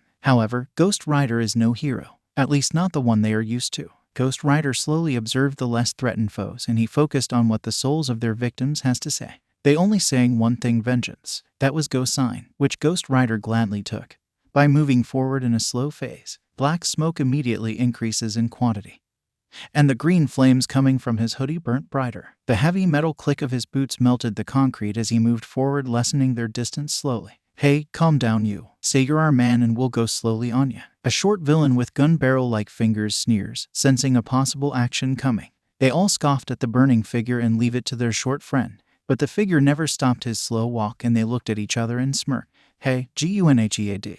Don't end the freak so soon. My knuckles are thriving to destroy another pretty face. One of the big men shouted, amused by how stupid the newcomer really is. Really? A single-minded nobody presenting his sorry ass to the big fishes of the vast sea of the villainy. Some stupid could only think of that. Yeah, whatever. The gun quirk user chuckled. Well, they gave this stupid a chance. Hey you, better brace yourself. You lost the one good chance to get out of here. The gun quirk man said, laughing, and ran straight at the Ghost Rider, activating his quirk. He aimed for Ghost Rider's knees so he won't kill the figure so easily. The Ghost Rider only did one thing, and that is just walking slowly at the big group, not even dodging the bullets when had the chance. The man fired, and the bullets connected with the target, but the bullets usually cripples an individuals by the bullets ripping through the skin and shatter the bones and render them useless. The bullets even could rip apart the target limbs if aimed correctly, which the villain did. Correctly aimed for the knees to separate them from the figure body. The villain himself, or simply say the villain, all expected soothing melody of the figure scream, beautiful red blood and flower like red scattered flesh and bones. But what they saw had their eyes almost popped out of their sockets. The powerful hero taming bullets that can pierce through thick blocks at the knees of the man threateningly moving forward. And not only they couldn't see blood or gore, but they could only see the bullets didn't do anything. The bullets could only hold the leather pants that in a second reformed their normal state, leaving no evidence of a bullet hole. The rushing villain halted, skidding, really shocked that someone who they thought to be a weakling didn't even seem to be affected by the attack. Not even a scratch. That is beyond of what they could believe. The villain sadly, though, halted just in front of the rider, who calmly raised his gloved hand and grabbed the stunned villain by his neck and effortlessly lifting him in the air. The rest of the villains were slightly got confused as to what to do. They wasn't even prepared to deal with such a scenario. They were wrong to think that the Ghost Rider is weak enough to dealt with some bullets. But how? The villain chalked out some words and could feel the heat slowly building on the palm of the gloved palm of the rider. He was now scared and kicked his legs in a weak attempt to free himself from the iron grip that is slowly taking his life out. That was useless though. The man had another idea and shakily bring his pointed gun fingers straight at the presumably exist head in the fire-covered hoodie. He fired then, taking all his efforts and firing down countless of bullets that can hole an entire bus, and eventually his bones started to crack due to the drawbacks, and his attack died down with him screaming in pain because of his hand bones cracking slowly. But when he focused on the damage he made, the horror that left him long ago creeped back, and he couldn't scream anymore, and the fear soon was evident on his face. The Ghost Rider stood unharmed, and the other villains started to panic while moving to their attack stance, ready to face the fiery figure. Ghost Rider could not tolerate the cries of the poor soul and summoned the spike fire chain on his same palm. He was gabbing the villain. Ghost Rider driven the spiky fire chains through the villain's throat to inside his body, and bind his body from both inside and outside, then ripped the whole body apart, turning them into ashes before they fell to the ground. The group had their eyes widen in horror for two different reasons. First, obviously how their comrade died a brutal and fast way, and second, they saw the black ashes, the same ashes the hunter of the villains always leaves behind. The ashes that belongs to the vigilante the criminal world was trying to hide from. Now seeing the same black ashes, they realized this fire-quirked man is the vigilante they were hiding from. And he found them already. From the darkest part the whole Japan that nobody ventures, and very quickly and easily. Even they lost their tracks multiple times the way here. And the vigilante they are hiding from, and the devil himself finally knocking on the door within 10 hours of their stay. Their boss lied for sure. The villains, however, cannot bear the courage to face this killing machine they call vigilante. One of their powerful comrade couldn't even hurt the vigilante with his long-range attacks. But the higher-class murderers amongst the group refused to back down. They have their own demons to deal with. The demons called pride. They did too much to gain the title they are feared for by the thousands of citizens, and they could not back away like cowards even their guts told them to. Their name will be just a joke if they cower away. Even though they afraid of death and leaving behind their great life, they moved forward with an angry expression they could hardly even muster. You come here and stupidly attacking one of us. You think you can leave that easily? Tough shit. One of the big men with blade elbows screeches, darting straight at the Ghost Rider, who barely even looking at them, and that hurt the man's pride the more. Yeah, fire freak. We'll make a good example out of you. So even All Might had his knees shaking. Another man with a mutation quirk that let him turn into a half-hound joined the big blade elbow man. And that act alone encouraged couple more villains who has some good flashy quirks, and one of them looked like a crab attached to his head and has pincers for arms. Ghost Rider, however, didn't look bothered and looked at the blades of the big man about to strike his face. The big man did respect it and was aware of his strength to the point. His confidence was high and he was prepared for the sight of the vigilante send flying to the stars. He can feel a glimpse of his trademark arrogance replacing his new-formed insecurities and fear. A smirk formed on his face as he shot a full powdered elbow blade strike. Nothing can withstand his power. He was that confidence. But when that confidence fails, he is in the unknown territory. He never felt that, and never will. He thought that way, to say the least. The strike was fast, powerful, and devastating that an average hero won't survive. But Ghost Rider ain't no mortal. He died long ago. He's the real one that's unstoppable here. The strike was simply just caught by right-gloved hand as if catching a feather, and at the contact, a semi-big shockwave formed in the middle of the two. The confident smirk fell, and the said insecurities of the unknown territory he's secretly afraid of surfaced as he saw his powerful attack blocked by the vigilante. His face fell to the point. His once arrogant shining eyes turned more of the one filled with terror. The villains following the big man who led them to attack the vigilante stopped 10 feet away and masking the looks of pure terror on their face. Ghost Rider motioned his other hand the way of the little group of followers, and the spiked fire chains charged at them in a flash, and before anyone knew it, they got wrapped tightly together by it, and the lava-hot chains soon slithered all over their bodies like a dangerous snake. Their flesh got striped from their body as spike chains digging into their fragile muscles and moved to random directions, and the torn-apart flesh crumbles into dust while the villains screamed in pure agony. The worst pain they never thought possible. But only Ghost Rider knew. The hell is a million times more agonizing than this. The big man started to sweat and tremble as he didn't even look at his allies, but only could hear their cries. By just listening to it, he felt the agony they are going through. His confidence crumbled down as well as his hope, and in him, there was only fear he never felt before. This vigilante is beyond his expectations, and he even regret charging at the figure without even thinking, and flinched as he heard the last cries of his fellow villain before they turned into ashes. The big man shakily looked at the green fiery face of this vigilante. And it's gonna be a lie if the man said he didn't saw hell in those green flames. Ghost Rider punched the man's chest, which couldn't handle the force, and the leather-gloved fists melted through the big man's heart and reaching the opposite side, instantly killing the big man. When Rider pulled his arm back on the man's chest, there was a crumbling hole that can be seen through the other side, and he let the man drop down and stared at the corpse for a bit. The others were frozen on the spot, afraid of to even move muscle. They fearfully watched the Ghost Rider towering over the most violent, strong, and aggressive comrade, who couldn't even last more than a minute against the villain hunter. But they didn't know. The Ghost Rider is actually the hunter of sinners. Everyone treated equally in the hell, whether it's villain or hero. They looked at each other, and one of them shakily pulled out their phone and dialed a few times and placed it back on his pocket. Soon the calm-looking Rider, who was staring at the dead body in front of him, quickly snapped his head to look at the villain's way, making them jump in fright, creepily turning his head sideways. Ghost Rider summoned his nightmarish scythe on his left arm and recalling the spiky fire chains to his right. The second the chains was in his hands, the edge of the chain transformed to a mini scythe blades, and he stood still facing the villains.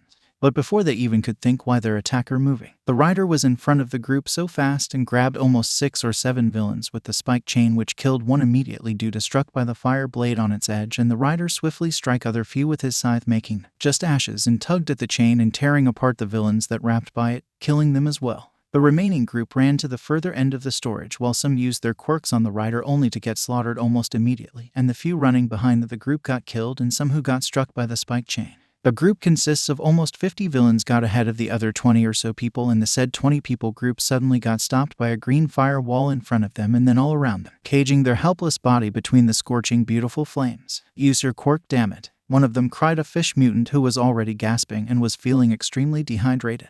The fishman shot loads of water, which did nothing but power up the flames. Ghost Rider got closer to the fire trap, and the villains started to even beg for mercy. But the only reply of the rider gave was the firebox shrinking around them, killing the one who touched it, and crumbled away. And the other group looked at the burning villains in horror, and some of them even started to cry. All they could is to wait for two things. One is a purple mist portal, while the second is death. Waiting for death is the most unexplainable feeling that they are feeling now. Their heart almost stopped when the firebox vanished, leaving some milk corpses or the black ash remains.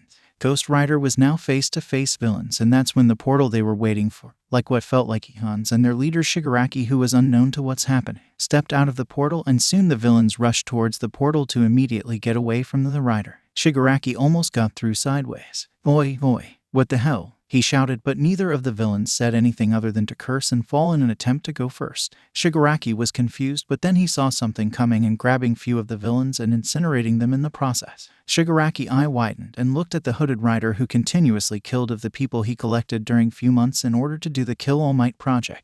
But then he saw the black ashes on the floor, which he recognized as the vigilante leaves behind every crime scene, the man who stole his spotlight. But then he saw how easily and fast the vigilante killing off his men. "You," Shigaraki spat, pointing at the rider who doesn't give a damn who he is, and swings the fire scythe that cut off the pointed right hand of Shigaraki, who was confused at first of what happened, but seeing his clean-cut hand, Shigaraki screamed in pain and saw the scythe was coming at him again, but soon a portal appeared under Shigaraki, causing him to fall in it in nick of time.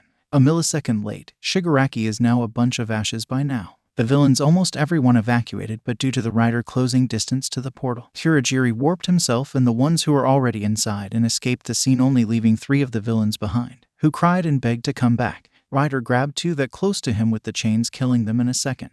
Now only 1 left. PL.ease. I'll give you anything. Don't kill me. I'll give you anything. The villain desperately croaked out. But the rider didn't say anything and aimed at the man and swung his scythe again. But before the man could die, 2 tape-like things came and dragged the villain out of the way. "Stop now. We're here to arrest you," the voice yelled from behind, and Rider reverted back to his mortal form and turned around chuckling. "Underground hero Eraserhead, or Shouta Aizawa," Izuku said, making the 3 heroes stood stunned, and the villain is wrapped in with the capture weapon. "Who are you? Why are you murdering people, and why?" "Surrender now," Midnight shouted. Izuku laughed at their face and replied, "I'm someone that you never can be. A hero that brings justice to the lost souls. I'm the one here for the vengeance, so the souls of the innocents can be free. I'm a hero that prevents deaths of the innocents by killing the threats looming over them." Izuku replied coldly and pointed at the villain. "He killed many innocents, now it's his turn. Killing them like this can't be called justice. It's massacre," Aizawa said, activating his quirk. "Surrender now. There's no escape." Aizawa quirk activated, and he thought that's helpful. "I won't fight you good heroes, but I'll kill him," Izuku said, and surprising everyone by turning into the rider while black smoke and green fire came to life while did so. "What? Eraser, aren't you erased his quirk?" Midnight asked. "My quirk is active," Aizawa said, his eyes widening, and before they could share any talks, few fire chains came out of the ground and stabbing through the villains and incinerated him, turning him to ashes. The heroes froze shocked. Now they witnessed the origin of the black ashes. "No," they shouted, however Mike could barely even speak. Aizawa then tried to catch the rider with his capture weapon, and well, he tried to. The capture weapon burnt to crisps when it got closer to the rider. Nimiri activated her quirk, but the rider wasn't affected at all. Rider didn't have any business with them and summoned his bike, which rode itself to its master, surprising the heroes, and then the rider rode away like nothing ever happened. The heroes couldn't do anything. They couldn't even save the villain from the harm's way. The irony though, the heroes helping villains. What a shame.